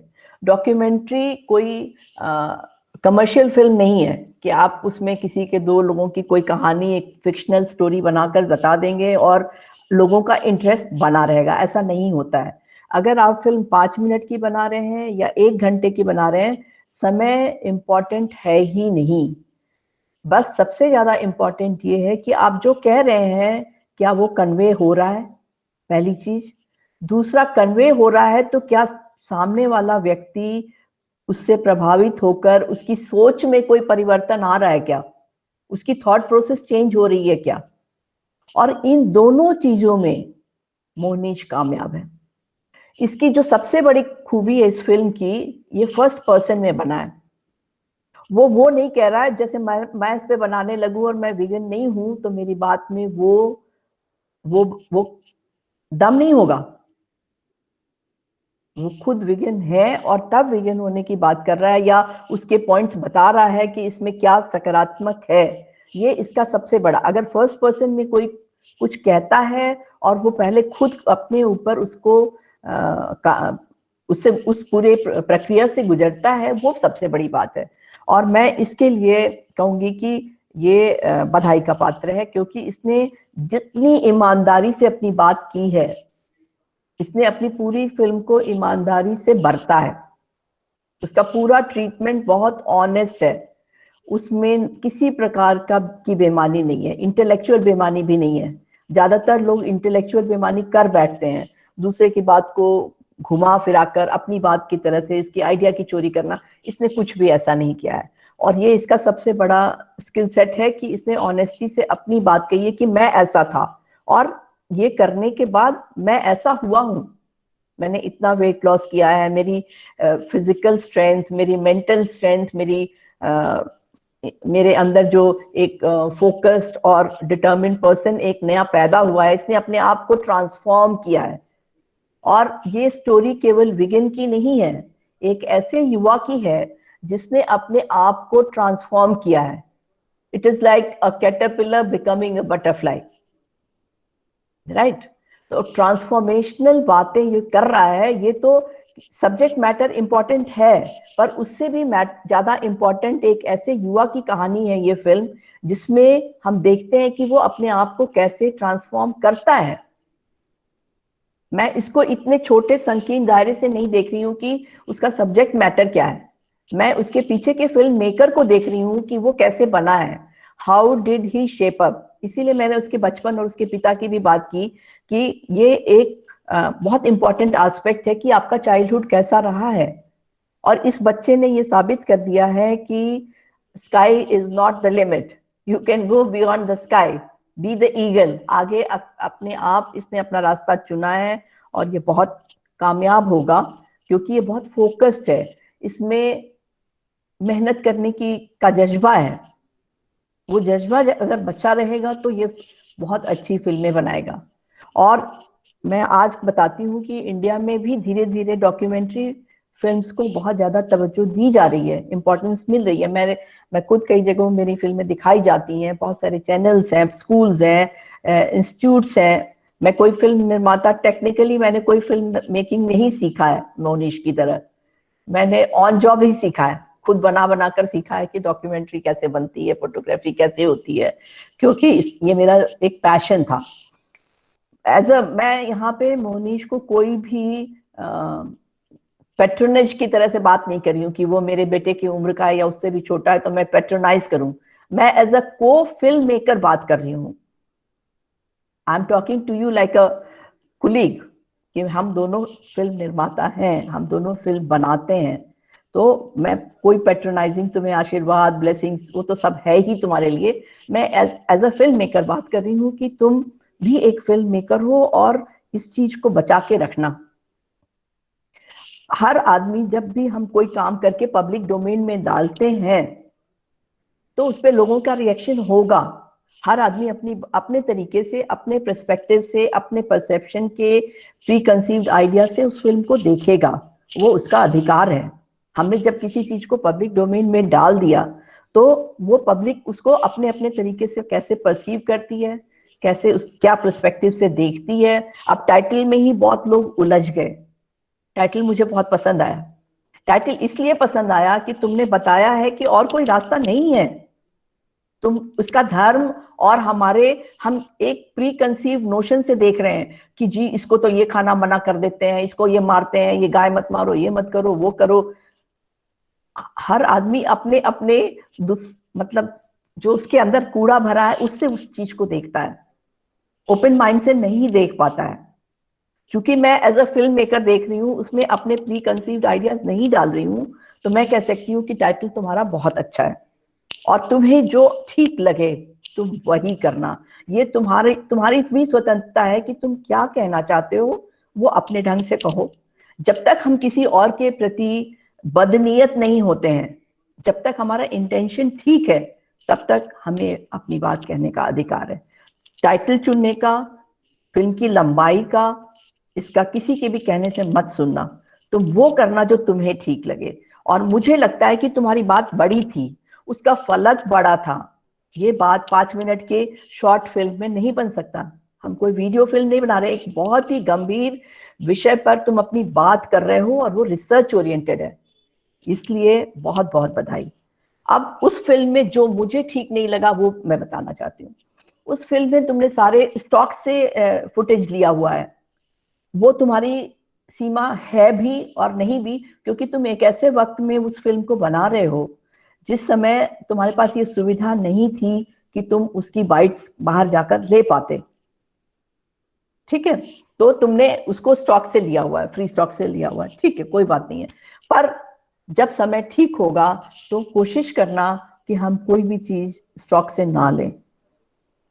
ये इसमें तुम एक आध चीजें और कर सकते थे, एज अ सजेशन, जो फिल्म है अपने आप में बहुत कंप्लीट है, उसने, मैं चूंकि फिल्म देखने की शौकीन हूँ तो मेरे लिए 1 घंटा क्या, तुम्हारी फिल्म 2 घंटे की भी होती तो मैं देखती, और मैं पूरे उसमें ग्रिप है, ग्रिप समझ रहे हो, ग्रिप है ताकि वो देखने वाले को 1 घंटे तक बांध कर रख सकती है। ये तुम्हारी बड़ी कामयाबी है। अगर हम फिल्म को देख के बोर महसूस करने लगे और सोचे यार छोड़ो अब बाद में इसको देख लेते हैं, तुम्हारी फिल्म को छोड़कर कोई नहीं जा सकता। वो अपने आप में आपको बांध कर रखती है। फिल्म 2 घंटे की भी होती या 1 घंटे की होती या आधे घंटे की होती, मैं फिल्म के ड्यूरेशन पे बिल्कुल नहीं जाती हूँ।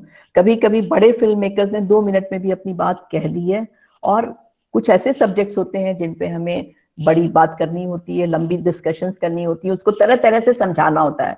तुम्हारी फिल्म में तुम हर किसी को हर एंगल से दिखा रहे हो कि इस एंगल से भी देख लो, स्पिरिचुअल एंगल से भी देख लो, फिजिकल एस्पेक्ट और हेल्थ के पॉइंट ऑफ व्यू से भी देख लो, तुमने सारे एस्पेक्ट्स उसके कवर किए। It is a research based, research oriented, factually correct narrative of the story.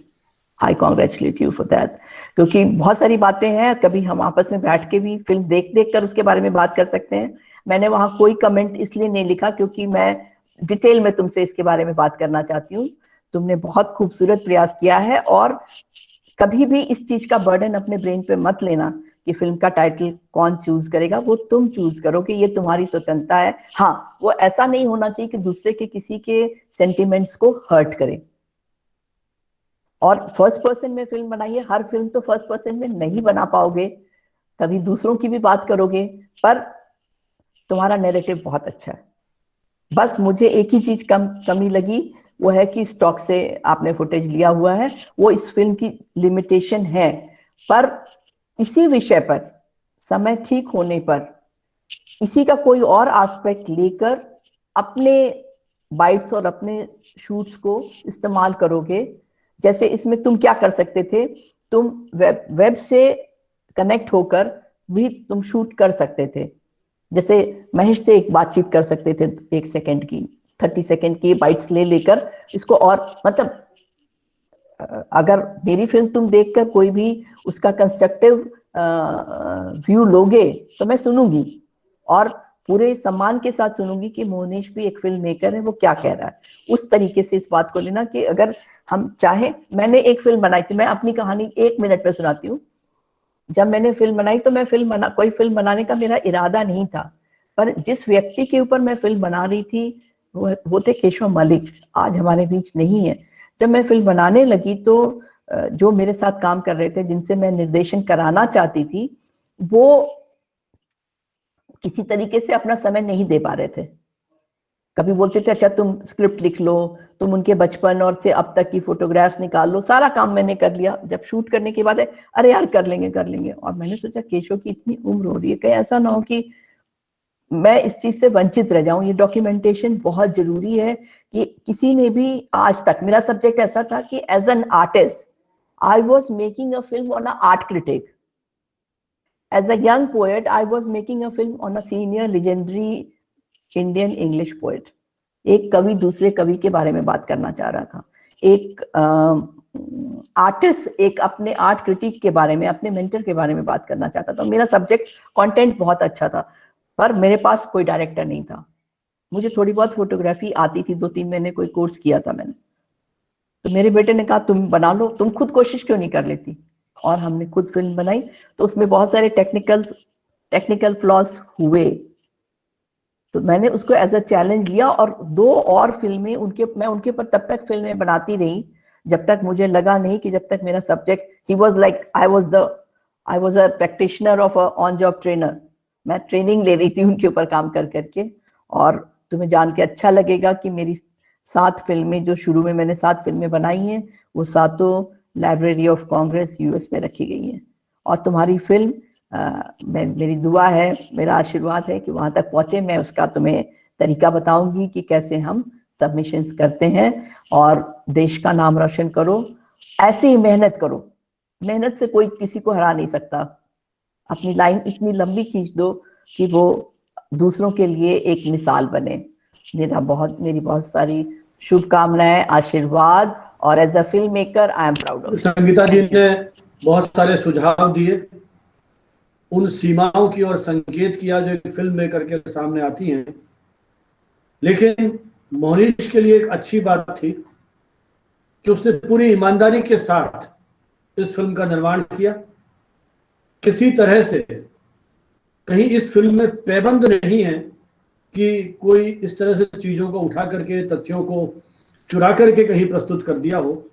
पूरी ईमानदारी के साथ ये एक मौलिक सृजन का जो काम मोनीश ने किया, उसको रेखांकित करते हुए कुछ डिफेंड भी किया उसे, चाहे वो फिल्म की अवधि को लेकर के हो या फिल्म के शीर्षक को लेकर के हो। एक रचनाकार की स्वतंत्रता की वो पक्षधर हैं। हमारे जितने भी वक्ताओं ने बात की, उन सभी के ऊपर मोनीश चिंतन करेंगे, मनन करेंगे और आगे के लिए और बेहतर प्रयास जारी रहेंगे, ये हमें उम्मीद है और हम इसके लिए शुभेच्छा भी प्रकट करते हैं। अब मैं आमंत्रित कर रहा हूं फिल्म डॉक्यूमेंट्री के क्षेत्र में बहुत लंबे समय से काम कर रहे, जो उन्होंने अब तक लगभग 700 से अधिक डॉक्यूमेंट्रीज पर्यटन और सामाजिक मुद्दों पर बनाई है, वो शख्सियत हैं अविनाश त्रिपाठी, जो इस मंच पर एक बार पहले भी हमारे साथ आ चुके हैं। अविनाश जी का फिल्म एक बहुत प्रिय विषय रहा है। फिल्मों के लिए स्वयं गीत भी लिख रहे हैं। पिछले 3 दशक से फिल्म और थिएटर, इसमें एक तरह से पूरी तरह से आप लिप्त हैं, संलग्न हैं। अपने करियर की शुरुआत थिएटर के शौक से, अभिनय के शौक से उन्होंने शुरू की। कुछ समय तक एमआईटी यूनिवर्सिटी में अध्यापन कार्य भी किया, लेकिन वहां उनका मन ज्यादा नहीं लगा। मुंबई नगरी उन्हें बुला रही थी, माया नगरी उन्हें बुला रही थी। वे वहां गए और फिल्म के नानाविध क्षेत्रों में अपनी प्रतिभा को प्रदर्शित करने लगे। यूं न्यूज एंकर के रूप में काम किया, दूरदर्शन और टेलीविजन चैनल्स के लिए प्रोड्यूसर के रूप में काम किया, ईटीवी का एक चर्चित टॉक शो 2 टूक के निर्देशन से जुड़े रहे, डीडी न्यूज का एक क्राइम शो था आंखन देखी, क्राइम बेस्ड शो था, उसके भी एक तरह से ब्यूरो चीफ के रूप में जुड़े रहे। आपकी एक फिल्म अब बस, जो अंतर्राष्ट्रीय आतंकवाद पर केंद्रित थी, उसे विशेष सराहना मिली। अविनाश त्रिपाठी जी का जो कुछ अनुभव रहा फिल्म निर्माण के क्षेत्र में, निर्देशन के क्षेत्र में, उनकी अपनी एक दृष्टि, अपना एक विजन इस फिल्म को देखने का, मैं भाई अविनाश जी से अनुरोध करूंगा कि वे इस अवसर पर अपने अनुभव हमारे साथ साझा करें। अविनाश त्रिपाठी जी।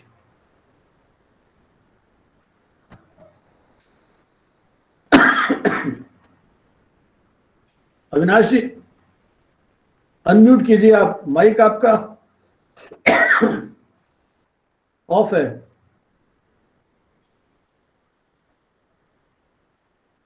अविनाश जी आपका वीडियो और माइक दोनों बंद हैं, पता नहीं सुन पा रहे कि नहीं सुन पा रहे हैं।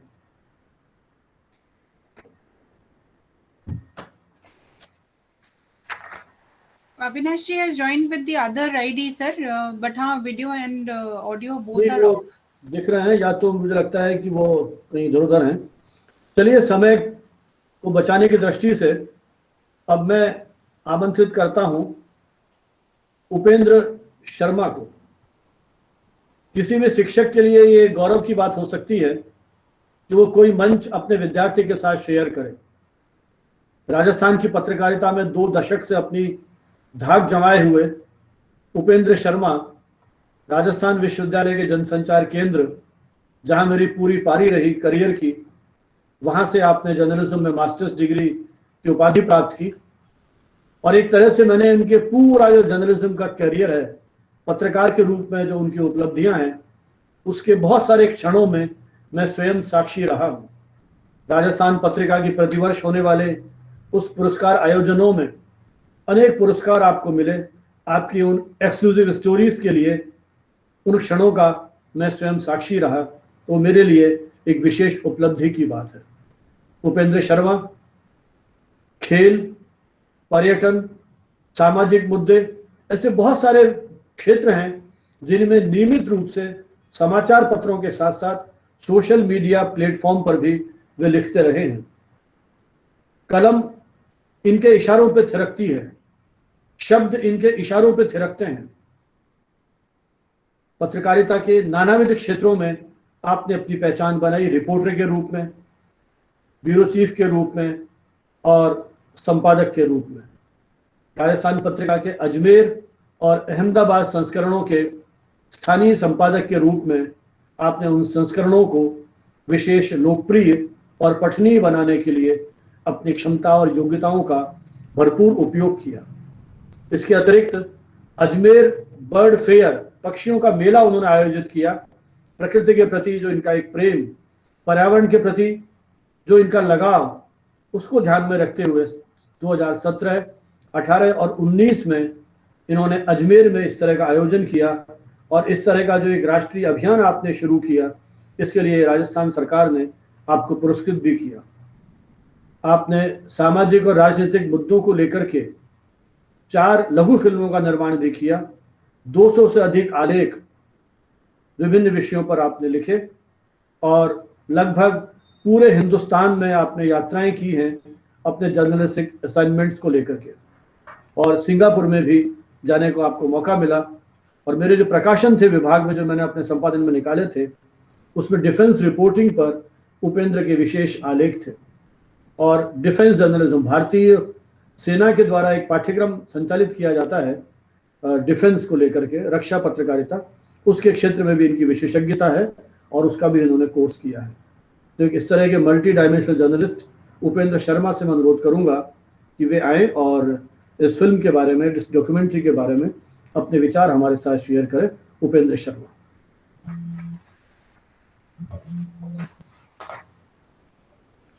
सर नमस्कार सर। हेलो उपेंद्र जी आप बोलिए, शायद because of some technical issues sir has left, he will join again. आप अपनी बात आप रखिए सुन पा रहे हैं? बिल्कुल बिल्कुल जी। सबसे पहले तो करीब 20 वर्ष की जानकारी स्वामी महेश जी से मेरी है और इतनी उनके पुत्र मोनिश की उम्र है। तो मोनिश को बहुत बहुत बधाई, क्योंकि जैसा सभी ने कहा कि बहुत कम उम्र में बहुत ही अच्छी डॉक्यूमेंट्री और एक ऐसे सब्जेक्ट पर उन्होंने पेश किए जो बहुत ही लीक से हटकर भी है और एक लोगों को जागरूक बनाने के लिए ये सब्जेक्ट है। मैं 2 चीजों पर मोनिश को से बात करना चाहूंगा कि एक तो इस समय जो विश्व की जनसंख्या है वो करीब 700 करोड़ लोग दुनिया में रहते हैं और 700 करोड़ लोगों में से 670 और 660 के आसपास जो संख्या है वो प्योरली नॉन वेजिटेरियंस की है। तो अब करीब 30 और 35 करोड़ लोग ही इतना बचते हैं जो वेजिटेरियन हैं और ज्यादातर इंडिया में ही है वो। अब जो वेगनिज्म की बात है ये इससे भी थोड़ा आगे की बात है कि इसमें जो दूध हमें मिलता है जानवरों से, घी, बटर, चिकन, पनीर वगैरह, ये सब जो चीजें हैं वो भी हमें जानवरों से ही मिलती है। अब सबसे बड़े जो 2 इश्यू हैं वो ये कि अगर कभी जब दुनिया बनी होगी तो मनुष्य जैसा भी था आज से लाख साल पहले, वो जैसा आग को उसने फर्स्ट बार जब देखा होगा या कुछ पहली बार कुछ खाया होगा, क्योंकि कृषि तो बहुत बाद में आई है, तो सबसे पहले उसने जानवर ही खाया था और फिर वो जानवरों को अपने साथ पालने लगा, जिसमें गाय और कुत्ता, घोड़ा, ये सबसे पहले जो जीव हैं उसके साथ रहे हैं। अब सबसे बड़ी प्रॉब्लम इसमें ये है कि अगर ये जो पूरा बाकी जो 660 और 670 करोड़ लोग दुनिया में हैं, वो वेगनिज्म कैसे अपनाएं? उनको मतलब क्या ऐसी चीज है जो वो रिप्लेस करेंगे इसमें? क्योंकि बहुत सी जगहों पर वाकई में जो वेजिटेरियन चीजें हैं वो बहुत आसानी से उपलब्ध नहीं है। और अगर ऐसा हो पाता है जैसा मोनिश फिल्म में दिखा रहे हैं कि धीरे धीरे अगर लोग ऐसा बनते हैं, तो मैं समझता हूँ जैसे कभी मनुष्य की दुनिया में आग का या पहिए का या खान पान का आविष्कार हुआ होगा, ये चौथा बड़ा आविष्कार होगा अगर इसको पूरी दुनिया अपनाती है तो। और अभी तक तो हम केवल मीट और चिकन और मटन और इसको नहीं खाने पर ही डिस्कशन करते रहे दुनिया में, और वेगनिज्म चल रहा है 15, 20, 25 साल करीब इसको हो गए, लेकिन ये अभी भी बहुत सीमित संख्या में, क्योंकि कोई व्यक्ति जब पूरा संत बन जाए और वो ऐसा उसका जीवन शैली हो जाए जिसमें कि वो किसी जानवर से कुछ ले ही ना, तो ये बहुत बहुत मुश्किल लक्ष्य है। और क्या दुनिया में ऐसे लोग तैयार हो पाएंगे जो अपनी जीवन शैली को इतना आमूल चूल बदल ले कि वो जैसे एक संत होता है ना, बहुत कम चीज वो दुनिया से लेता है, ये उस तरह की जीवन शैली है। ये बहुत बहुत कठिन जीवन शैली है अगर कोई इसको अपनाता है तो। और करीब करीब 170-80 करोड़ लोग पूरी दुनिया में जानवरों के दूध और जानवरों के मीट और जानवरों से जुड़े जो एनिमल प्रोडक्ट्स हम जिनको कहते हैं, उसके डायरेक्ट एम्प्लॉयमेंट से जुड़े हुए हैं। तो उनके एम्प्लॉयमेंट का क्या रिप्लेसमेंट है, इस बारे में डॉक्यूमेंट्री थोड़ा सा मौन मुझे लगी। हो सकता है आगे कभी फिर से इस विषय पर मोनिश काम करें और या कोई और भी काम करे, तो वो इसका जवाब अगर अपने अगले किसी उसमें देते हैं कि ये जो वेगनिज्म की धारा है, ये करीब करीब हमारे 160-70 करोड़ लोगों की पूरी दुनिया में जो रोजी रोटी एम्प्लॉयमेंट है उसको डीरेल करेगी, उसको खत्म करेगी। तो इतनी बड़ी संख्या में उनको कौन सा एम्प्लॉयमेंट फिर शिफ्टिंग होगी उनकी, अगर इस पर भी थोड़ी आगे बात की जाए तो ये और कंप्लीट मैं समझता हूँ रहेगी। क्योंकि मेरे से पहले जिन लोगों ने बोला है इस विषय में, वो बहुत डिटेल में बोल चुके हैं और बड़ी अच्छे से उन्होंने दुनिया देखी, इसलिए उनका अनुभव ज्यादा व्यापक है और लगभग सभी पॉइंट उन्होंने कवर कर लिए हैं। तो मैं अपनी बात यहीं खत्म करता हूँ और मोनिश को बहुत बहुत बधाई देता हूँ कि उसने बहुत ही अच्छी डॉक्यूमेंट्री बनाई है और वो आगे बढ़े, ऐसी मेरी शुभकामनाएं है। Thank you. चलिए, उपेंद्र ने कुछ नए प्रश्न खड़े किए हैं सर। इस फिल्म के संदेश में जो भाव निहित है उसके साथ क्या चुनौतियां जुड़ी हुई हैं और क्या संभावनाएं निहित हैं। एक रचनाकार कहीं न कहीं प्रश्नों के साथ जूझता है, उद्वेलित होता है। तो उम्मीद करते हैं मोनिश जब अन्य विषयों पर इस तरह की फिल्म बनाएंगे तो उनके विविध पक्षों को ध्यान में रखते हुए उस फिल्म का निर्माण करेंगे। उपेंद्र शर्मा को बहुत बहुत धन्यवाद कि उन्होंने मोनिश के इस जो उसने निर्माण किया है, काम किया है, इस पर अपनी कुछ टिप्पणियां और सुझाव दिए। बहुत बहुत धन्यवाद। चलिए, अब ये समय है जिसमें हमारे साथ कुछ ऐसे मित्र जुड़े हुए हैं जो अपना कुछ टिप्पणी करना चाहेंगे। उस सत्र को संचालित करने के लिए, ऑब्जर्वेशन के लिए मैं एक बार पुनः आमंत्रित कर रहा हूँ डॉक्टर उषा साहनी को कि वे आगे की कार्रवाई को संचालित करें। Thank you so much, sir. Monish, you are fortunate and lucky. You did a very great job. And we have participants, like people are here to bless you. So one of my colleague, Dr. Lalita Sharma is there who wants to bless you. I would request Dr. Lalita to please come over. Maybe you can switch on your video and bless this young mind. Hello, am I Yes, audible? you're audible. Yes, yes. Okay. First of all, I would like to congratulate Mohnish Swami for making such a wonderful documentary. The documentary begins with autobiographical note, but ends with a universal message of be a vegan. I don't know much about the technical aspects of the documentary making, but the title as well as the content is thought-provoking. And the narrative is spontaneous. It was really a very wonderful experience to watch such a documentary. And I would again congratulate Mohnish for creating a niche at such an early age. It is a proud moment for me personally, because being a Bhavanite and senior of my son Aditya Sharma, Mohnish is a senior to my son. So it's a proud moment for me because you are a Bhavanite and my son just told me about you. And So I pray to Almighty to bless you with more success in future, and my blessing and best wishes to you. And once again, I congratulate and wish you good luck. Here, I would also like to congratulate Dr. Usha Sahane and Bhanavat sir for providing platform through this lit web series to the budding writers, poets, and creative youth and filmmakers or documentary makers, just like Mohnish and Swastik. So, sir and Usha, both of you, you deserve a lot of congratulations. Thank you. Thank you once again for giving me the opportunity to express my feelings. Thank you. Thank you. Thank you so much, Dr. Lalita.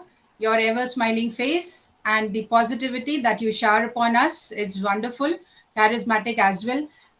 Dr. Lalita is one of the most sincere,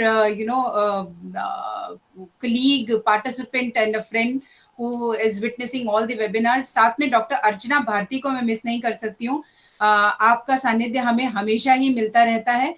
यदा कदा ही कोई ऐसा webinar है जिसमें आपकी उपस्थिति नहीं हो पाती है, वो मैं समझ सकती हूँ. आपके कुछ व्यक्तिगत कार्य भी हो सकते हैं, but otherwise thank you so much doctor Archana, to you also.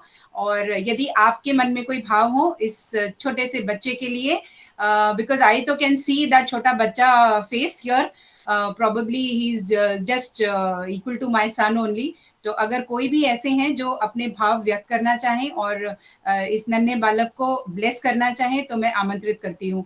Chat box में लिखें या अपना वीडियो और ऑडियो ऑन करके आप बता सकते हैं.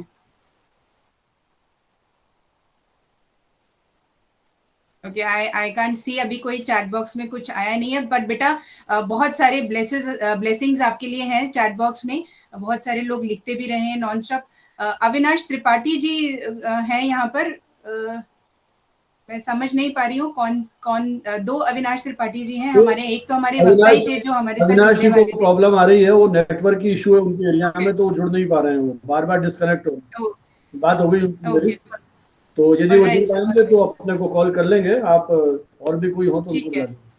मैं अब ये जरूर चाहूंगी कि इस सुअवसर पर मोहनीश के पिताजी, मोहनीश के पापा महेश स्वामी जी जरूर अपनी बात रखें, क्योंकि बिल्कुल मैं कनेक्ट कर सकती हूँ उनकी भावनाओं को अपनी भावनाओं के साथ. जब स्वास्तिक ने अपनी पहली नॉवल लिखी, तो महेश जी आपका स्वागत है.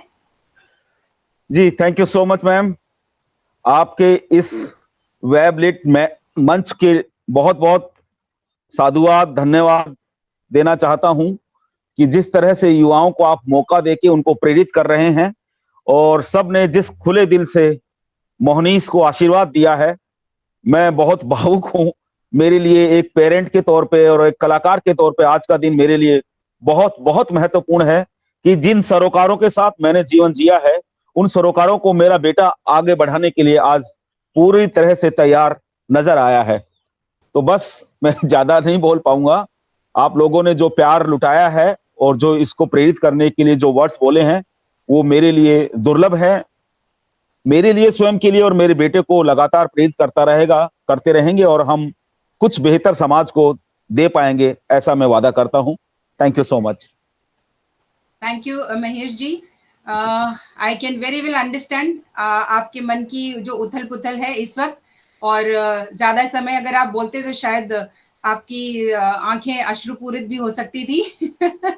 मैं उस चीज को रिलेट कर सकती हूँ.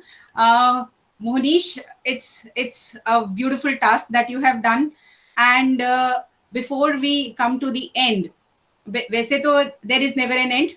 Whenever we go for an end, there is always a beautiful beginning, right? So we are fortunate and we are thankful to all the people, all the eminent speakers, those who came on this platform and blessed this young mind, Mohnish.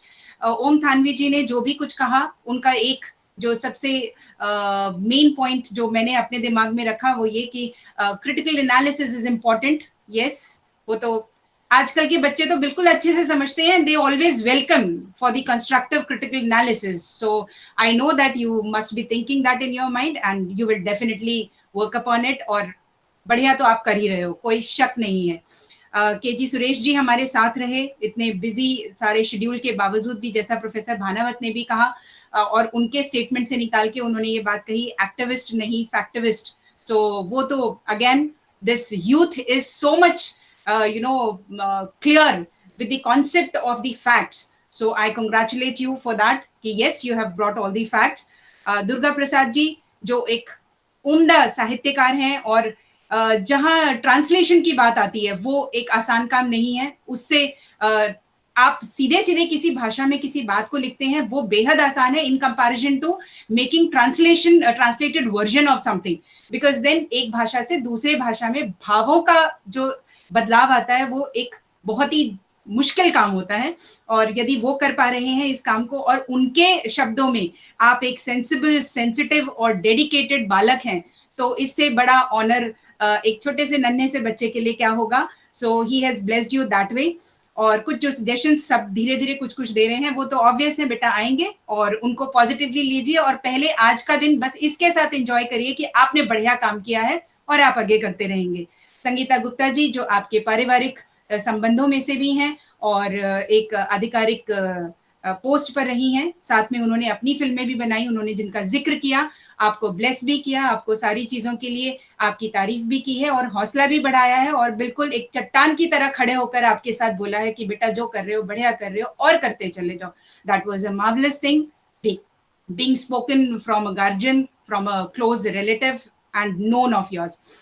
हम थोड़ा सा technical असुविधाओं की वजह से अविनाश जी को नहीं सुन पाए, लेकिन चूंकि वो हमारे साथ पिछले वेबिनार में जुड़े हुए थे और मुझे पूरी आशा थी कि उनके भी आशीर्वाद अगर आपको मिल पाते तो और भी सुंदर हो पाता। और वो भी अपने फील्ड में बहुत बढ़िया कर रहे हैं, और उनके ना जुड़ने के बावजूद उनके आशीर्वाद आप तक हैं, क्योंकि उन्होंने पूरे वेबिनार के टाइम हम लोगों से संपर्क बनाए रखा है कि how is it possible that I can get connected, but somehow we couldn't manage that. Upendra Sharma ji, जैसा कि प्रोफेसर भानावत ने बताया कि वो आपके शिक्षक भी रहे हैं और बहुत सारी चीजें उन्होंने भी बताई आपके डॉक्यूमेंट्री के बारे में। Everything whatever has been spoken by all the speakers is wonderful, appreciable, acceptable. और मेरी तरफ से, मैं अपने और भानावत सर की तरफ से इतना बोलना चाहूंगी इस लिट वेब सीरीज के तरफ से कि जो फर्स्ट अटेम्प्ट है वो हमेशा 100% होता है, ये मेरा मानना है। तो जो आपने किया है वो सर्वोत्तम है अभी के लिए। तो आप बिल्कुल ये ना सोचें कि क्या सुझाव आए, क्या ऐसी चीज आई जो आपको थोड़ा विचलित करने वाली हो सकती है। उस अभी फिलहाल शांत रहिए, खुश रहिए। पहले इसको, इस जो आपने मोमेंट लाया है अपनी लाइफ में इतनी मेहनत करके, उसको पहले बढ़िया करके सेलिब्रेट कर लीजिए। You enjoy it, you know, and feel that yes अभी at present you are the best. So good luck with that. और डेफिनेटली चाहूंगी कि मोहनीश, इतनी मेहनत करने के बाद पूरा पूरा हक आपका बनता है कि ये मंच आपको सौंपा जाए और आप अपने दिल की बात कहें। आप मंच संभालिए और अपने जो आपके दिल में हो सब कुछ साझा करिए। Thank you so much. To be honest अभी मैं काफी स्पीचलेस फील कर रहा हूँ, क्योंकि मुझे नहीं लगता है कि मैं डिजर्विंग हूँ अभी इतना कुछ, इतना अटेंशन और इतनी अप्रिसिएशन के लिए। बट देन अगेन मैं खुद से आगे वीगनिज्म के कॉन्सेप्ट को देखता हूँ। अगर ये पॉसिबल हुआ है तो इसमें मेरा इतना बड़ा हाथ नहीं है। वो बस मैं काफी डेडिकेटेड था इस टॉपिक को लेके, और मैंने काफी इंटीग्रिटी के साथ में इस डॉक्यूमेंट्री को बनाया था। और बहुत बहुत बहुत बहुत बड़ा मेरे रोंगटे खड़े हो रहे थे बीच में जब लोग मेरे लिए कुछ 2-3 ओम थानवी सर और मतलब सब ने जो भी कुछ बोला, मेरे रोंगटे खड़े हो रखे थे और मेरा दिल बहुत जोर से पाउंड कर रहा था। और काफी काफी अच्छा एक्सपीरियंस रहा मेरा, और मैं बहुत थैंक यू बोलना चाहूंगा सबको जो यहाँ प्रेजेंट है, जिन्होंने पूरे सेशन को अटेंड किया है, बहुत सारी विशेष दी हैं।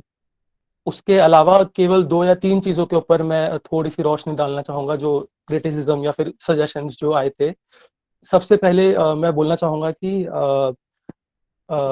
सर ने कहा था कि एक सेकेंड, उपेंद्र सर ने कहा था कि ये बहुत ही मुश्किल होगा कि अगर हम एक संत बन जाए और किसी भी एनिमल प्रोडक्ट को कंज्यूम ना करे, और अगर दुनिया उस तरफ लीड करे, क्योंकि ऑलरेडी 90% पॉपुलेशन जो है वो नॉन वेजिटेरियन है।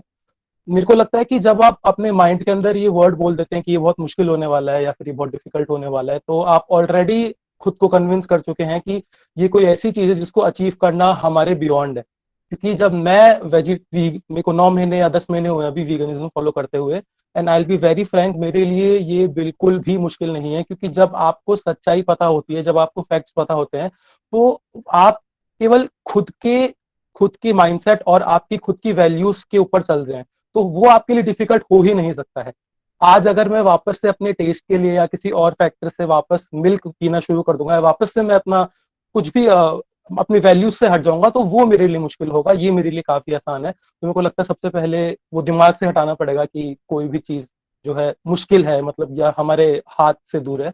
और दूसरा, उन्होंने जॉब्स की बात करी थी, जो मैं अपने डॉक्यूमेंट्री में मैंने उसके बारे में बात नहीं की। मेरा मानना यह है कि आज से 500 साल 600 साल पहले भी स्लेवरी यूएसए के अंदर लीगल थी। लोग स्लेवरी कराते थे, उसको उन्होंने बिजनेस बना रखा था। जिनका रंग काला है उनको बिजनेस के तौर पे, स्लेव के तौर पे यूज करके हम पैसा बना रहे थे। तो ये तो कोई एक्सक्यूज नहीं हो सकता है कि क्योंकि हम एनिमल्स का एक्सप्लॉइट करके पैसा बना रहे हैं तो उसका क्या होगा। क्योंकि अगर हम ऑल्टरनेटिव्स की भी बात करें, तो चाहे वो कोई से भी डेयरी को छोड़ के कोई और मिल्क हो गया, जैसे कि आलमंड मिल्क, सोया मिल्क या किसी भी और तरह का मिल्क हो गया, उसकी जरूरत डिमांड और सप्लाई का पूरा खेल होता है। तो अगर वहां से डिमांड कम हो जाएगी और अगर इन चीजों की सप्लाई ज्यादा हो जाएगी और डिमांड ज्यादा हो जाएगी, तो ये जो है सेक्टर पूरा शिफ्ट होके वीगन प्रोडक्ट्स के ऊपर आ जाएगा। और मैं तो ये बोल ही नहीं रहा हूँ कि भाई जहां पर अवेलेबल नहीं है या फिर जहां पर मजबूरी है लोगों की इन सब चीजों को खाना, वहां की बात नहीं हो रही है। हाँ, हम यूजुअली क्या करते हैं कि हम लोग दूसरों की ओर पॉइंट कर देते हैं वॉट अबाउटिज्म करके, कि वहां पर ऐसा है, वो लोग ऐसा नहीं कर सकते। तो मैं आपसे पूछ रहा हूँ कि आप तो वहां पर नहीं रह रहे हैं ना, आपके पास सारी चॉइसेस अवेलेबल हैं, आपके पास वो सारे प्रोडक्ट्स अवेलेबल हैं, तो आप दूसरों की तरफ पॉइंट करने के बजाय खुद पहले क्यों नहीं उसको एक्सपीरियंस करते। सेकेंडली, मैं ये कहना चाहूंगा कि हाँ जरूर, मैं मानता हूँ कि 70 मिनट्स लॉन्ग जो मैंने डॉक्यूमेंट्री बनाई है उसका जो ड्यूरेशन है वो शायद थोड़ा सा ज्यादा है। बट ऑनेस्टली स्पीकिंग, जैसे कि संगीता मैम ने बोला कि ये जो चीज मैंने इसमें समझाई है, वो कुछ ऐसा है कि जो लोग 20, 30, 40, 50 साल से जिस चीज को वो फॉलो कर रहे हैं, चाहे वो उनको बोला गया है कि आप दूध पीते हैं तो दूध आपकी बोन्स के लिए अच्छा है, घी आपकी सेहत के लिए अच्छा है, उसको अगर कोई 5 या 10 मिनट की वीडियो देख के ये देखे कि ये बोल रहा है, ये 20 साल का लड़का बोल रहा है कि दूध और घी हमारी सेहत के लिए अच्छा नहीं है, तो मुझे नहीं लगता कि उसका कोई भी इम्पैक्ट होगा। क्योंकि तो मुझे वो 70 मिनट की सच में जरूरत थी एक इंसान की साइकोलॉजी के साथ खेलने के लिए, और उसके हर एक बिलीफ को क्वेश्चन करने पे मजबूर करने के लिए, हर एक फैक्ट के साथ में। और एक लास्ट चीज मैं ये बोलना चाहूंगा कि जितने भी क्रिटिसिज्म तो मैं नहीं कहूंगा, क्रिटिसिज्म तो ऐसा कोई आया नहीं था, बस कुछ सजेशंस जरूर थे कि मैंने उस हर सजेशन का जवाब एक्चुअली मैं अपनी 70 मिनट की डॉक्यूमेंट्री के अंदर, केवल वो जो एक जॉब का एस्पेक्ट है उसको छोड़ के आपके हर एक सवाल का जवाब मेरी डॉक्यूमेंट्री के अंदर है। और शायद आप वो 70 मिनट की डॉक्यूमेंट्री कहीं ना कहीं मिस कर गए या पूरी ना देख पाए या कुछ भी, तो मैं ये आपको पूरा अश्योरेंस दे रहा हूँ कि आपके हर एक सवाल का जवाब ऑलरेडी मैंने उस 70 मिनट की डॉक्यूमेंट्री में डाल रखा है, एक्सेप्ट ऑब्वियसली वो जो एक जॉब वाला एस्पेक्ट है, वो उस पर जरूर मैं एक अलग से वीडियो या फिर कुछ बना के पेश करूंगा। अभी सच में मेरे पास बोलने के लिए ज्यादा कुछ है नहीं, क्योंकि मैंने इतना कुछ सुना और वो इतना कुछ, मैं बहुत ज्यादा ग्रेटफुल फील कर रहा हूँ अभी। और जैसा मैंने कहा कि मैं ये खुद के ऊपर बिल्कुल नहीं ले रहा हूँ कि ये मेरे लिए हुआ है या फिर मैं इसको डिजर्व करता हूँ। मेरे लिए बहुत खुशी की बात है कि ये जो कॉन्सेप्ट है वीगनिज्म, इससे लोगों को इंट्रोडक्शन हुआ है और लोग वीगनिज्म के लिए अवेयर होकर उसके बारे में थोड़ा सोचने लग रहे हैं। तो ये मैं खुद पर बिल्कुल नहीं, मेरे दिमाग में ऐसा कुछ नहीं है कि ये बहुत बड़ी चीज हुई है मेरे लिए। वो केवल एक वीगनिज्म जो कॉन्सेप्ट है वो लोगों तक पहुंच पाया है, वही मेरे लिए बहुत बड़ी बात है। और मैं नहीं जानता कि मैं किस तरीके से शुक्रिया अदा करूं आप सभी का कि मुझे इस मंच पर आपने सराहा, इतना सारा प्यार दिया और इतना कुछ बोला। और मेरे ख्याल से इतना ही काफी होगा। Very good, Monish. That's intellectual that you gave the, thoughtful reply to few of the statements being made here from this platform. And definitely, if you do something, you should have the data, you should have the facts, as Professor Suresh also told, to clarify what you have done. So wonderfully talked about. And achievement तो मानो बच्चे, जब achievement नहीं मानोगे तो आगे के लिए लगेगा कि कुछ हुआ ही नहीं। तो इतने सारे लोग आपके साथ जुड़े हुए हैं और ये एक अचीवमेंट है, इसको स्वीकार करो और खुश हो और सेलिब्रेट करो। और इसी के साथ because now the entire session has got, at a stage. Now we are at a stage where we need to put in closing remark to this. Professor Bhanawat, आपसे रिक्वेस्ट करूंगी कि आप आगे की कार्यवाही के लिए। चलिए, आज का जो क्षण है मुझे लगता है हम सभी के लिए महत्वपूर्ण और विशेषकर पिता पुत्र महेश स्वामी और मोनीश स्वामी, इनके लिए भी बड़ा महत्वपूर्ण है। और भावुकता होना, महेश जी ने जिस तरह से भावुक हुए, वैसे इतना भावुक मैंने पहली बार देखा है। मैं शायद इनके साथ 94 से जुड़ा हुआ हूँ। मेरे न जाने कितने आए, मुझे भावुक होते हुए बहुत सारे फोटो और वीडियो इन्होंने खींचे हैं, लेकिन आज पहली बार इस मंच पर इतना भावुक इनको देखा है, और शायद ये स्वाभाविक भी है। और मोनीश ने कुछ अपनी चुनौतियों की चर्चा की कि वो जिस तरह से बात करना चाहते थे वो संभव नहीं था। मुझे लगता है कि जैसे जैसे अनुभव होगा, आप चीज़ों को पढ़ेंगे, अध्ययन करेंगे, चिंतन करेंगे, मनन करेंगे, तो आपको बात कहने की जो कला है, कैसे संक्षेप में बात कही जाए। एक ही विषय पर हम आधे घंटे भी बात कर सकते हैं और उसी विषय को मिनटों में खत्म कर सकते हैं। तो ऐसा नहीं है कि हम बात को एक्सप्लेन नहीं कर सकते। मुझे लगता है कि जैसे जैसे आपको अनुभव होगा फिल्म निर्माण के क्षेत्र में, स्क्रिप्ट राइटिंग के क्षेत्र में, तो आप और अधिक उसमें सिद्धस्त होंगे। इसलिए कहीं मन में किसी प्रकार का आप विचलित मत होइए कि ये नहीं हो सकता या उन प्रश्नों को उत्तर मैं नहीं दे पाया, क्योंकि ये पहली फिल्म थी। इसके साथ बहुत सारी चुनौतियां आपके साथ हो सकती हैं, और अभी फिल्म पब्लिक प्लेटफॉर्म पे गई है। अभी तक जो थे वो आपके परिचित और मित्र लोग थे। अभी जब फिल्म पब्लिक प्लेटफॉर्म पे जाएगी तब बहुत सारे लोग उसके ऊपर अपने अपने ढंग से क्रिया प्रतिक्रिया करेंगे। तो उससे मुझे लगता है कि आपको, क्योंकि उसमें कमेंट्स भी आते हैं यूट्यूब के अंदर, तो मुझे लग रहा है उनको भी आप ध्यान से देखिए और कहीं आपको आगे बढ़ते रहना है। तो जैसा हमारे पूर्व वक्ताओं ने भी कहा कि आलोचनाओं से घबराना नहीं है। बहुत पहले एक व्हाट्सएप मैसेज आया था कि कोई आप पर पत्थर मारता है तो ये आपके ऊपर है कि उन पत्थर से आप हिट होते हैं या उससे आप पुल बना लेते हैं।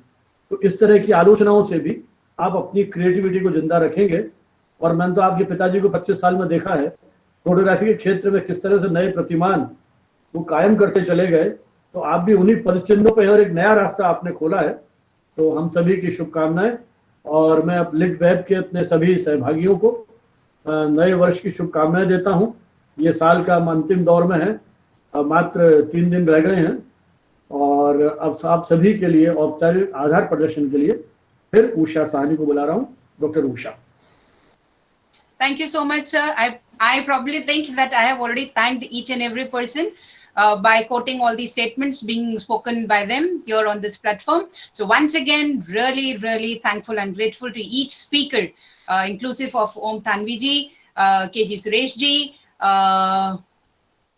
ma'am, all the speakers here, Mahesh Swami ji and Durga Prasad ji, Avinash Tripathi ji जो नहीं जुड़ पाए, लेकिन उन्होंने जो भी पूरा प्रयास किया इस 2 घंटे के दौरान, उसके लिए उनका आभार। साथ में उपेंद्र शर्मा जी और ये नन्हे बालक मोनीश, आपका बहुत बहुत धन्यवाद। आपने इतना बढ़िया काम किया और हम लोग भी खुश हैं कि इस मंच पे आप हमारे साथ जुड़े।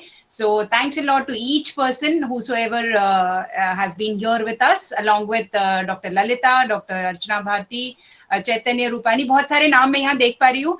Suresh Gaur ji, special thanks to him as he is always witnessing our webinars. वो कोई भी webinar हो वो जरूर हमारे साथ जुड़ते हैं। और अल्पना जैन, मैं सबके नाम नहीं ले रही हूँ, but this is there in the chat box, but I thank each and every person, inclusive of the stalwart of this webinar series, Professor Bhanawat, जिनके वजह से ये सब चीजें मुमकिन हो पा रही हैं। और definitely we are looking forward for number of webinars in the same series. और कोई भी हो जो इस तरह का कोई अचीवमेंट लेकर आते हैं, हमसे संपर्क करें, हमसे जुड़ें, और definitely we'll come up with putting across new and new webinars so that people can come to know about the achievements of the youth. Maybe और भी कोई बड़े हो तो भी और छोटे बच्चे हो तो भी. So it was all. Thank you so much. Signing off, Dr. Usha Sahani. Jai Hind, Jai Bharat. Thank you, ma'am. Thank you.